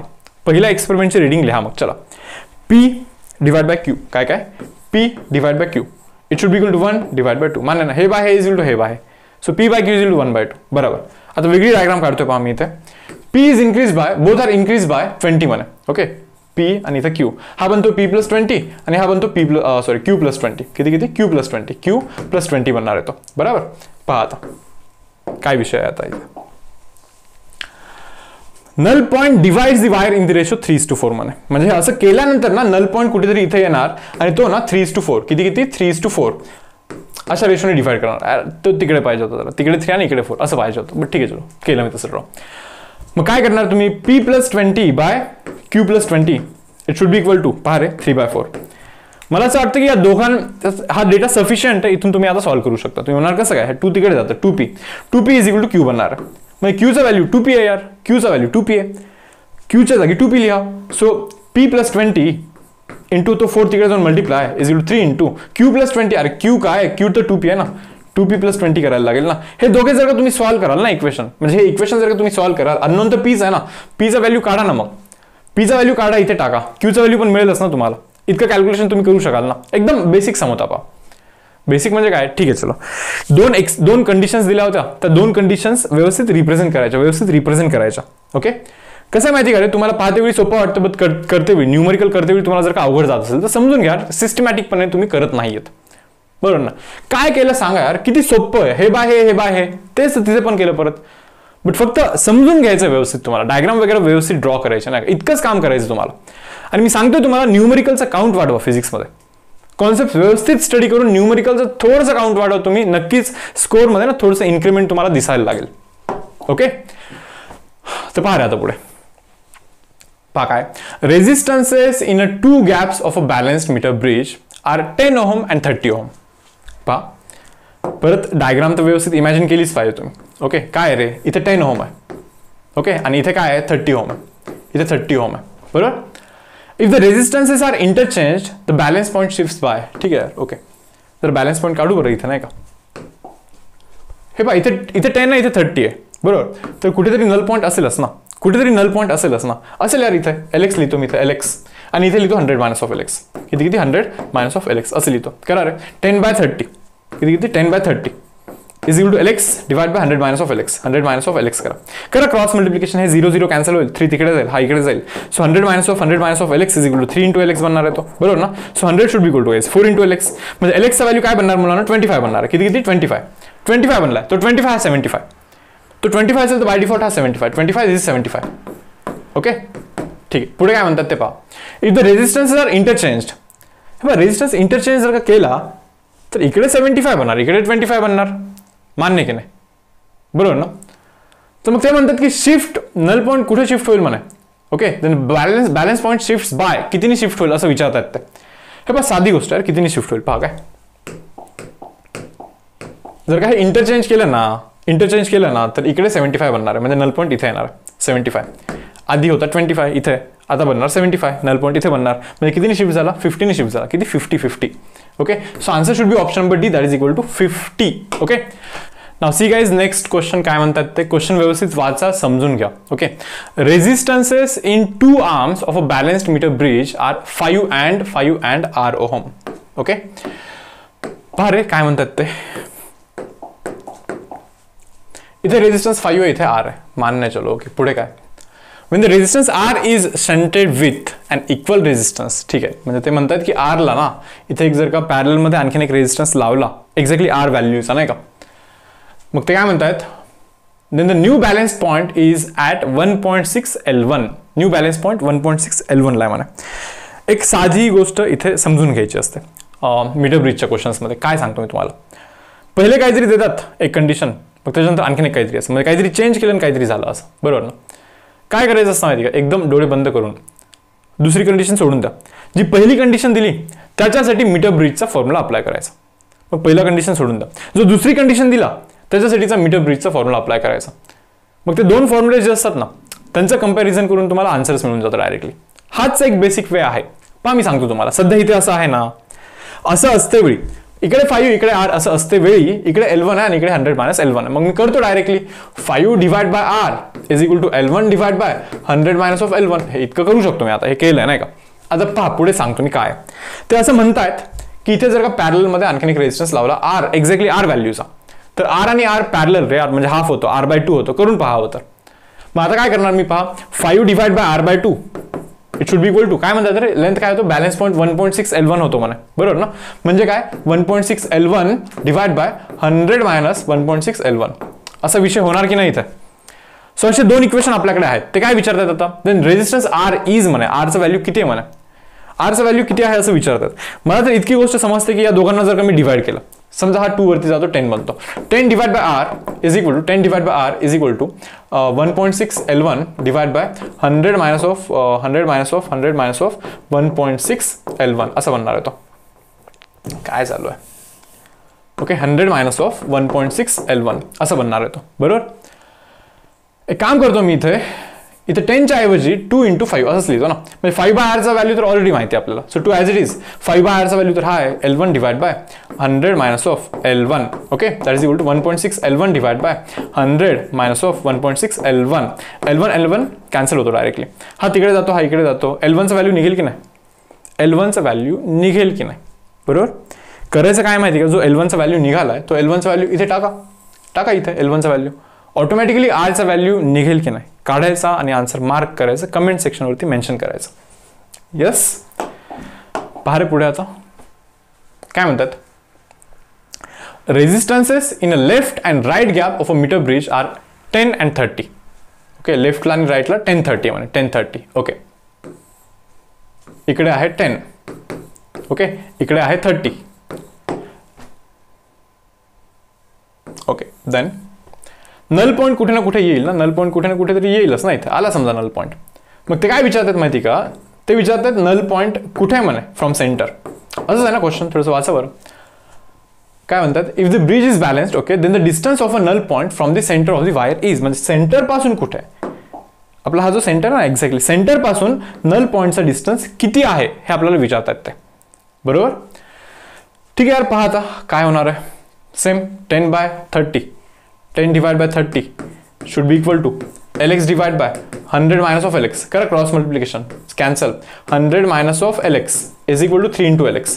तर कॅल्क्युलेशन कराल, you will get Lx is equal to 25. Lx value किती येईल? 25 येईल. म्हणजे इकडे 25 आहे, सेंटर तर 50 वरती असतं म्हणजे 25. सेंटरवरतून पण 25 डिस्टन्स वरतीच आहे. किती? 25. That is option number D हा आपल्या मुलांना इथे आन्सर असणार आहे. ओके, तर पहा रे, आजच्या सेशनमध्ये आपण आतापर्यंत काय केलं? आपण विस्टन्स नेटवर्क केला, मीटर ब्रिज केला आणि आपण केल्विन्स मेथड केला. मीटर ब्रिजचे थोडेसे हे पण पाहिले, एरर्स आणि एरर कसा मिनिमाइज करायचा, बरोबर ना. सो या सर्व गोष्टी झाल्यात. ठीकठाक अमाऊंट ऑफ न्यूमरिकल्स पण केलेले आहेत आपण. आता आपण करतो पहा डीपीपी नंबर 2. टोटल 10 क्वेश्चन्स आहेत. व्हिडिओ एंड करायचा आता, नाही का. डिस्क्रिप्शनमध्ये जा, तुम्हाला इथे असाइनमेंट मिळेल 10 MCQची, ती सॉल्व्ह करायची. प्रामाणिकपणे सॉल्व्ह करा. प्रत्येक क्वेश्चन जमलाच पाहिजे या ॲटिट्यूडनी सॉल्व्ह करा. थोडंसं टाइम मे बी भलेही जास्त लागेल, ठीक, काही इश्यू नाही, बट ॲक्युरेसीवरती थोडंसं फोकस करा. ॲक्युरेसी आधी गेन करूया, स्पीड ऑटोमॅटिकली हळूहळू अभ्यास करून करून गेन होत असतो. ओके, तो स्कोअर तुम्ही इथे मेन्शन करा कमेंट सेक्शनवरती. आणि त्याच्यानंतर इनकेस जर का कोणता सम नाहीच आला तुम्हाला, तर इथे सोल्युशन पाहण्यासाठी या. ओके, पायर थोडंसं आता मला असं वाटतं की थोडंसं फास्ट एक्सप्लेन करूया सर्व गोष्टी. ओके, तर resistance 10 10 10 10, okay sorry 10 10, okay, then this is 10, okay, then this is 10 again, and last one is 15. असे रेजिस्टन्सेस आहेत म्हणे, ठीक आहे. मग ते काय म्हणतात, average shunt resistance across 15 ohm, म्हणजे 15 ओहमच्या अक्रॉस कितीतरी रेजिस्टन्स असा काहीतरी कनेक्ट केला पाहिजे, सो दॅट हे बॅलन्स होईल म्हणे विस्टन्स नेटवर्क. पण विस्टन्स नेटवर्क बॅलन्स म्हणजे काय, हे बाय हे इज इक्वल टू हे बाय हे, किंवा उलटं केलं तरी चालतं आपल्याला, बरोबर. सो हे बाय हे तर 1 नाही यार, म्हणजे हे बाय हे पण 1 पाहिजे, म्हणजे हे 10 पाहिजे. समजतं का? हा तर 15 आहे, हा तर 15 आहे, इथे तर 15 आहे, मग इथे किती पाहिजे? समजा R पाहिजे. पॅरलल कॉम्बिनेशन मधला रिझल्टंट इज दोघांचं product 15 into R divide by दोघांचा ॲडिशन 15 प्लस R. याचा व्हॅल्यू 10 असला पाहिजे. किती? 10 असला पाहिजे. ओव्हरऑल 10 असला पाहिजे. 10/10 1 बनतो, जसं की हे 10/10 1 बनलं तसं. Okay, so 15R is equal to guys 150, okay, plus 10R बनणार आहे. तिकडे जातो 5R. 5R is equal to 150, that means R should be equal to 30. किती? R should be equal to 30. Answer should be option number A, that is equal to 30. Now see next sum. काय म्हणतो पहा, wire of length 3 metre. Okay, एक wire आहे 3 metre length आहे. Okay, connected in a left gap of a metre bridge. थोडंसं नीट समजून घ्या बरं. वायर वगैरे बोलणं म्हणून काही असं जास्त कन्फ्यूज होण्याची गरज नाही इथे. राईट गॅपला एक काहीतरी रेजिस्टन्स आहे आणि लेफ्ट गॅपला डायरेक्टली वायर आहे म्हणे. वायर लेफ्ट गॅपला काय असतं? रेजिस्टन्स असतो ना. मग वायरला काही रेजिस्टन्स नसतं का? असतं ना. मग ठीक आहे यार, मग एक वायर इथे लावला आहे असं समजा तुम्ही. वायर ज्याचं की लेंथ किती आहे? 3 मीटर आहे. वायर ज्याचं की लेंथ किती आहे? 3 मीटर आहे. असा वायर तिथे लावला आहे आपण. काही स्टुडंट्स असे डाऊट विचारतील, सर हे तर 1 मीटर, मग हे 3 मीटर कसं काय? यार घुमून फिरून असं करून वायर लावला, काय फरक पडतो? एंड टू एंड कनेक्शन करायचं असतं फक्त, बरोबर ना. एंड टू एंड कनेक्शन करायचं असतं. एंड टू एंड करा कनेक्शन, मग कसाही जाईल वायर, किंवा असं फोल्ड करून ठेवेन, काय प्रॉब्लेम आहे, बरोबर. ठीक आहे, चलो ओके. सो वायर आहे 3 मीटरचा, ठीक आहे, चला लेफ्ट गॅपमध्ये. अँड 8 ओहमचा रेजिस्टन्स आहे राईट गॅपमध्ये. Okay, which divides the bridge wire in the ratio 3:2. 3:2 म्हणजे इकडे थोडंसं जास्त पाहिजे, इकडे 3:2 असा विषय आहे इथे. मग ते काय म्हणतात माहिती का, find length of wire corresponding to resistance of 1 ohm. सांगतो मी तुम्हाला, आधी हे कॅल्क्युलेशन करूया आपण. हा जो वायर येणार आहे याचा रेजिस्टन्स काहीतरी असेल ना, रेजिस्टन्स ऑफ वायर असं लिहितो मी. So resistance of wire divide by 8 it is equal to 3/2. 3/2 करायला लागेल, हा 8 जातो तिकडे. That means resistance of wire is equal to 3/2 into 8 करायला लागेल. दॅट इज इक्वल टू 1 बनेल, इथे 4 बनेल, दॅट मीन्स 12 बनेल. किती 12 बनेल. म्हणजे काय माहिती का, 12 ओहम इतका रेजिस्टन्स आहे या 3 मीटर वायरचा. सो 12 ओहम रेजिस्टन्ससाठी 3 मीटरचा वायर लागतो. मग 1 ओहम रेजिस्टन्ससाठी किती मीटरचा वायर लागेल ते काय म्हणतात पहा, find length of wire corresponding to resistance of 1 ohm. म्हणजे 1 ओहमचा रेजिस्टन्स वायरचा पाहिजे असेल तर केवढा वायर घेतला पाहिजे, साईज केवढा पाहिजे ते कॅल्क्युलेशन करतोय आपण इथे. ओके, केवढा घेतला पाहिजे, x घेतला पाहिजे. करा calculation, cross multiplication 12x is equal to 3 करा. That means x should be equal to 3 divide by 12, that is equal to 1 divide by 4. 1/4 म्हणजे काय, 25 सेंटीमीटर. ओके, किंवा 0.25 मीटरमध्ये लिहायचं असेल तर. येस, जातोय पुढे. Question number 3. In a meter bridge, if the balance point is obtained at 35 centimeter, नाही का, 35 सेंटीमीटरला बॅलन्स पॉईंट आलेला आहे. Okay, resistance in left and right gap are in the ratio. अरे यार काय आहे, सोपं आहे नाही का, लेफ्ट गॅप राईट गॅप, बरोबर. मीटर ब्रिज नल पॉईंट 35 किती 35 इकडे 35 असेल तर इकडे किती असेल रे 65 असेल. हा असेल R1 हा असेल R2. Left gap right gap left gap divide by right gap is equal to काय 35/65 आहे का पहा 35/65 ला ऑप्शन. 5 चा टेबल करा 5 7 35 5 5 5 5 5 1 3 13 7/13 7 divide by 13 that is option number ए. आपला इथे आन्सर असणार आहे. जातोय मी पुढच्या क्वेश्चन वरती. Okay now see question number 4 काय म्हणतात ते. In a given figure bridge is balance झालं. Okay fine. Evaluate current flowing through 2 ohm resistance. या 2 ओम मधून किती करंट जातोय आपल्याला फाइंड करायचं आहे इथे. ओके 2 ओम मधून किती करंट जातोय आपल्याला फाइंड करायचं. ठीक आहे तर काम करतोय यार पहा असा एक सम केला खरं तर आपण. बॅलन्स म्हणजे याचा विषयच नाहीये. 2 अँपियर आला ना इकडून जातो से फॉर एक्झाम्पल आय आणि इथून राहिला म्हणजे काय 2 मायनस ऑफ आय जातो. वरतून आय खालतून 2 मायनस ऑफ आय. एक लूप बनतो पहा एक गोल फिरायचा लूप बनतो बरोबर. इथून जर्नी माझा स्टार्ट करतो करंटच्या डायरेक्शन मध्ये जातो म्हणजे ड्रॉप म्हणजे minus. So minus of 4 I पहा परत इकडे पण जाते मी drop minus of 2 I. Okay इथे पोहोचलोय. आता इकडे जातोय करंट असा जाणार मी जातो अपोजिट डायरेक्शन मध्ये. इथे गेन असला पाहिजे प्लस करतोय प्लस काय रे 5 इंटू इथला करंट किती आहे 2 मायनस ऑफ आय बरोबर ना. सो 2 मायनस ऑफ आय करतोय. परत इथे आलोय आता इकडे जाणार आहे परत गेन होणार आहे बरोबर ना. म्हणजे इथे प्लस करतो 10 इंटू 2 मायनस ऑफ आय करतो आणि दॅट इज इक्वल टू 0. परत सुरुवातीच्या जागी पोहोचलोय परत बरोबर ना.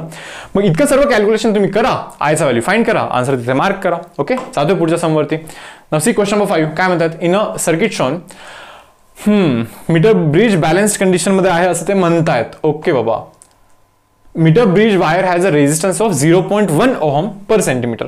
एका सेंटीमीटरला 0.1 ओहमचा रेजिस्टन्स आहे. काय एका सेंटीमीटरला 0.1 ओहमचा रेजिस्टन्स आहे. 10 सेंटीमीटरला ओके त्यांनी मल्टिप्लाय करायचं 1 ओहमचा रेजिस्टन्स आहे.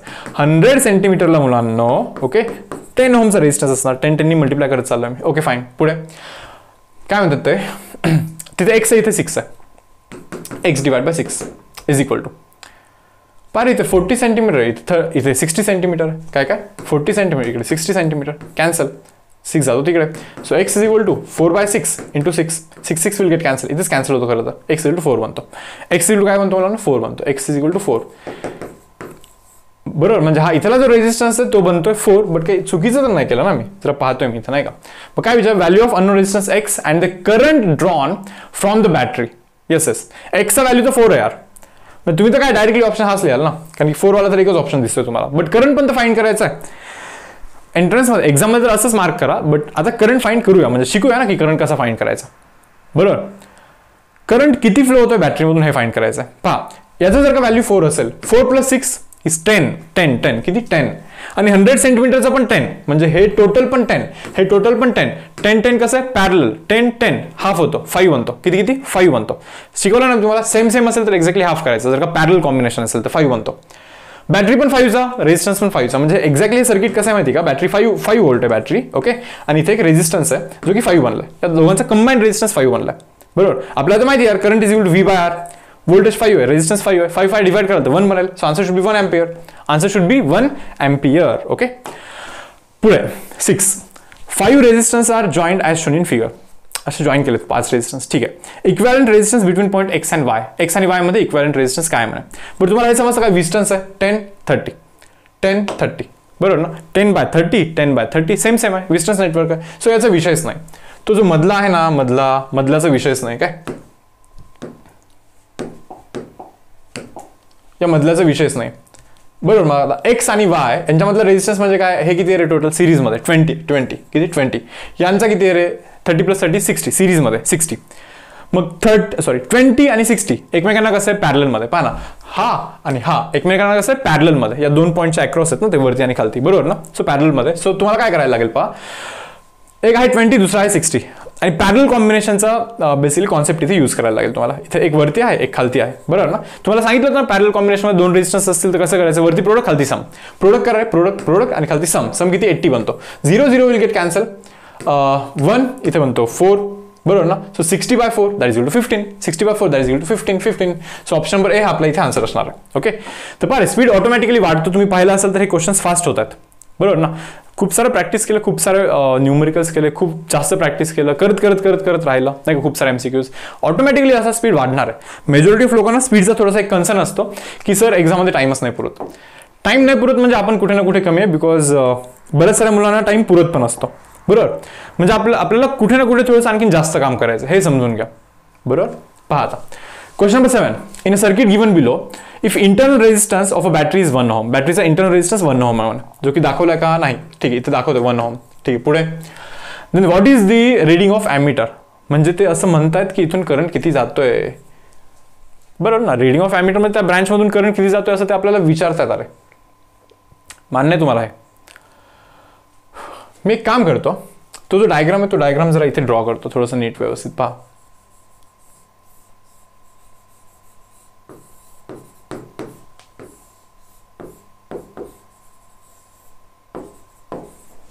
बॅटरी आहे 10 वोल्ट. ओके. त्याच्यानंतर हा ॲमीटर, हा 5 ओहम, किती 5 ओहम. ओके. त्याच्यानंतर हा 4 ओहम. डन. ओके, ठीक आहे. पहा आता मी तुम्हाला असं सांगतो की इथून करंट निघतो आय. किती एक काम करतो, I1 + I2 करतो, जरा सोपं जाईल. I1 + I2 निघाला आणि इथून जातोय I1 आणि इथून राहिला जातो I2. थोडंसं डिवाइड करायला सोपं पडतं. I1 + I2 इथून इमॅजिन केलं ना, इथून I1 जातो, इथून I2 जातो, असं इमॅजिन करा. इथून I2 जातो, इथून I1 जातो, परत दोघे मिसळून इकडे जातात I1 + I2. मग तुम्हाला समजलं का काय करायचं. मी फक्त इथे हिंट देतोय, मी सॉल्व आता करून दाखवणार नाही बिकॉज खूप सारे सम्स केलेत ना रे असे. तर काय करायचं नीट पहा. एक लूप घ्या, हा वाला लूप घ्या. क्रिचॉफ्स सेकंड लॉ अप्लाय करा. जिथे की ॲमीटरचा जो रेजिस्टन्स आहे तुम्हाला इथे 0 कन्सिडर करायचं असतं. पुढे जाऊन पाहणार आहे आपण ॲमीटरचा रेजिस्टन्स 0 का कन्सिडर करतो. ओके. ॲमीटरचा रेजिस्टन्स 0 कन्सिडर करायचा. आयडियल ॲमीटर इथे कन्सिडर करतोय आपण. म्हणजे याला पकडूच नका तुम्ही इथे जर का तुम्ही लूप अप्लाय कराल, इथे जर का तो लॉ अप्लाय कराल, I1 आणि I2 मधला एक इक्वेशन मिळेल.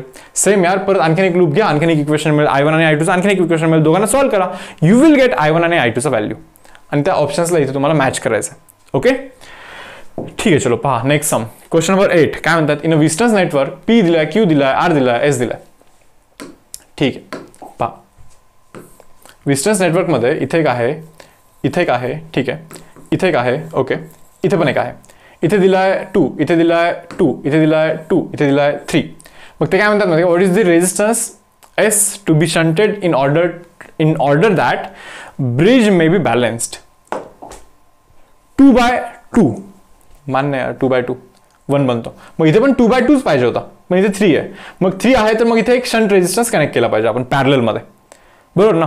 पॅरलल कॉम्बिनेशन मध्ये काय होत असतं की यांच्यातला जो छोटा असतो त्याच्यापेक्षा पण यांचं कॉम्बिनेशन छोटा बनतो. म्हणजे इथे जर का 2 ओहम करायचं असेल, ऑप्शन नाही तुम्हाला पॅरलल्स कनेक्ट करायला लागेल. इथे जर का सिरीजमध्ये लावलं तर 3+ काहीतरी बनेल, जास्त होईल नाही, कमी पाहिजे आपल्याला, कमी, म्हणून पॅरलल लावायचं असतं. बरोबर ना. किती लावायचं पॅरलल माहित नाही यार, X लावायचं फॉर एक्झाम्पल. बट यांचा overall combination it should be equal to 2. 2/2 is equal to 2/2 असला पाहिजे. Overall combination should be 2. But आपल्याला माहिती दोन रेजिस्टन्सचा ओव्हरऑल कॉम्बिनेशन काय असतो. Product by sum. Product 3x by sum 3+x. हा जातो तिकडे. 6 + 2x is equal to 3x. That means 6 is equal to x. So 6 ओहमचा रेजिस्टन्स लावायचा रे बाबा. किती 6 ओहमचा. That means option number C हा आपला इथे आन्सर आहे. तुम्ही पाहाल तर हे करायला किती वेळ लागला पहा बरं. काहीच तर नाही टाइम लागला यार. बट तो प्रॉपर डायरेक्शन पाहिजे असतो. असं कराल तरच एकदम शॉर्टेस्ट वे मध्ये होईल, एकदम फास्ट होईल. बरोबर. ठीक आहे, चलो जातोय पुढे. नेक्स्ट क्वेश्चन नंबर 9 काय म्हणतात. In a metre bridge experiment null point is obtained at 20 centimetre मध्ये. ठीक आहे, जरा वाचायलाच थोडासा मोठा क्वेश्चन दिसतोय हा नाही का. हा, in a metre bridge experiment null point is obtained at 20 centimetre. ठीक आहे यार, मीटर ब्रिज म्हणजे left gap, okay, right gap, okay. ठीक आहे, चलो okay. Null point is obtained at 20 centimetre. ठीक आहे, 20 सेंटीमीटर म्हणजे इकडे असेल 80 सेंटीमीटर. 80 सेंटीमीटर जे काही आहे ते मी इथे ड्रॉ करत चाललोय. बरं, पुढे पहा आता. 20 centimeter from one end of the wire. Okay, when resistance X is balanced against another resistance Y.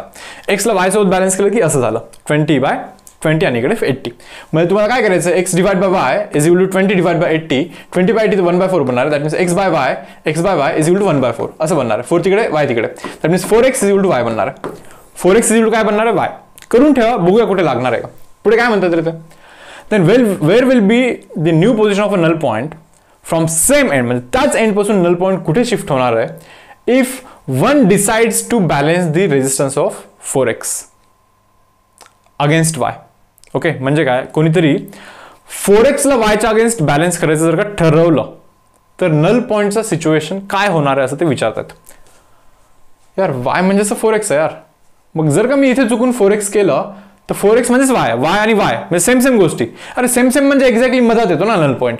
इकडून 20 होता नाही का, आधीचा 20 होता, आता 50 वरती जातो म्हणजे 30 ने शिफ्ट झाला. किती 30 ने नाही, 30 ने शिफ्ट झाला हे मान्य आहे, बट विचारलं काय पाहूया जरा. काय विचारतात, then where will be the new position of a null point. 50 वरती न्यू पोझिशन विचारतात, शिफ्ट नाही पोझिशन विचारतात. पोझिशन समजलं ना, 20 50 एक्झॅक्टली मधात येणार आहे. So answer should be guys option number C, that is equal to 50. Okay, पहा नेक्स्ट क्वेश्चन नंबर 10 काय बोलतात. लास्ट क्वेश्चन आहे पाहता हा सेशनचा आपला. Circular coil has a resistance of 40 ओम. एक सर्क्युलर कॉइल आहे ज्याचा की रेजिस्टन्स 40 ओम आहे. टोटल रेजिस्टन्स काय, टोटल या पूर्ण कॉइलचा रेजिस्टन्स 40 ओम आहे. ठीक आहे, पुढे 2 पॉइंट्स P अँड Q असे 2 पॉइंट्स आहेत या सर्क्युलर कॉइलवरती, P आणि Q. P आणि मे बी इथे Q. ओके, काय म्हणतात, quarter of the circumference apart. म्हणजे समजा असं एक्झॅक्टली मिडवे नाही, म्हणजे याला बोलतो complete circle, half semi circle apart, quarter circle apart. असे P आणि Q पॉइंट आहेत, P आणि Q पॉइंट आहेत. ठीक आहे, चलो ओके. ओके, पुढे काय म्हणतात, are connected to 16 volt battery. हे जे 2 पॉइंट्स आहेत ना, या 2 पॉइंट्सला आपण असं कनेक्ट केलं बॅटरीला. किती 16 वोल्ट बॅटरीला कनेक्ट केलंय. ठीक आहे, हॅव्हिंग इंटरनल रेजिस्टन्स 0.5. 0.5 चे इंटरनल रेजिस्टन्स पण आहे तिथे म्हणे. ठीक आहे, चलो okay. Estimate main current flowing in the circuit. म्हणजे मेन करंट किती आहे, मेन करंट किती आहे हे आपल्याला ते विचारतात. तर पहा यार, तुम्हाला समजतं टोटल तर 40 आहे, टोटल 40 आहे म्हणजे हा 10 आहे आणि हा 30 आहे. पहा 10, हे पहा 10 + 30 हा 40 बनतो. पण या कनेक्शनमुळे असं झालंय, कनेक्शनमुळे असं झालेलं आहे की हा 10 आणि हा जो 30 आहे ना, हे दोघे एकमेकांना पॅरलल आलेत, पॅरलल. आणि पॅरलल मध्ये तुम्हाला माहिती नेट रेजिस्टन्स काय असतो, product by sum. Product 10 × 30 by sum 40. 0 will get cancel. So वरती बनतो 30 / 4 बनतो, दॅट इज इक्वल टू 7.5 बनतो. 7.5 प्लस हा रेजिस्टन्स, बरोबर ना, या दोघांचा मिळून झाला ना 7.5. बरोबर, टोटल रेजिस्टन्स काय सांगा बरं, 7.5 प्लस हा 0.5. कारण की हे तर दोघे सिरीज ना, हा आणि हा असं, हा सिरीज ना. सो टोटल तर रेजिस्टन्स 8 आहे यार. Net resistance is equal to 8, but net voltage तर 16 आहे. नेट व्होल्टेज तर मुलांना 16 आहे, बट आपल्याला माहिती व्होल्टेज बाय रेजिस्टन्स ज्यावेळेस तुम्ही कराल तेव्हाच करंट निघतो. म्हणजे 16 बाय 8 कराल तर 2 ampere it should B value of current. 2 ampere is the value of current in question number 10. Okay, तर पाहाल रे, सेशन आपण इथे क्लोज करूया. ओके, तर आतापर्यंत ठीकठाक पोर्शन झालेला आहे करंट इलेक्ट्रिसिटीचा 2 लेक्चरमध्ये. नेक्स्ट लेक्चरला आपण करतोय पोटेन्शिओमीटर. ओके, आणि जिथे की लाईक तुम्हाला थोडेसे प्रॉब्लेम्स फेस करायला लागतील, किंवा असं म्हणतो मी की मेजॉरिटी ऑफ मुलं तिथे प्रॉब्लेम फेस करतात. एक्सप्लेनेशन देईन एकदम व्यवस्थित, काही प्रॉब्लेम नाही येणार. पण त्याआधी ना मला असं वाटतं की इलेक्ट्रिक पोटेन्शियलवरती थोडंसं वर्क करून या, किंवा 11चा जो करंट इलेक्ट्रिसिटी होता त्याच्यातला EMF जो पॉईंट आहे ना, EMF, त्याच्यावरती थोडंसं वर्क करा. उद्या प्रॉब्लेम नाही येणार म्हणजे. Okay, so bye everyone.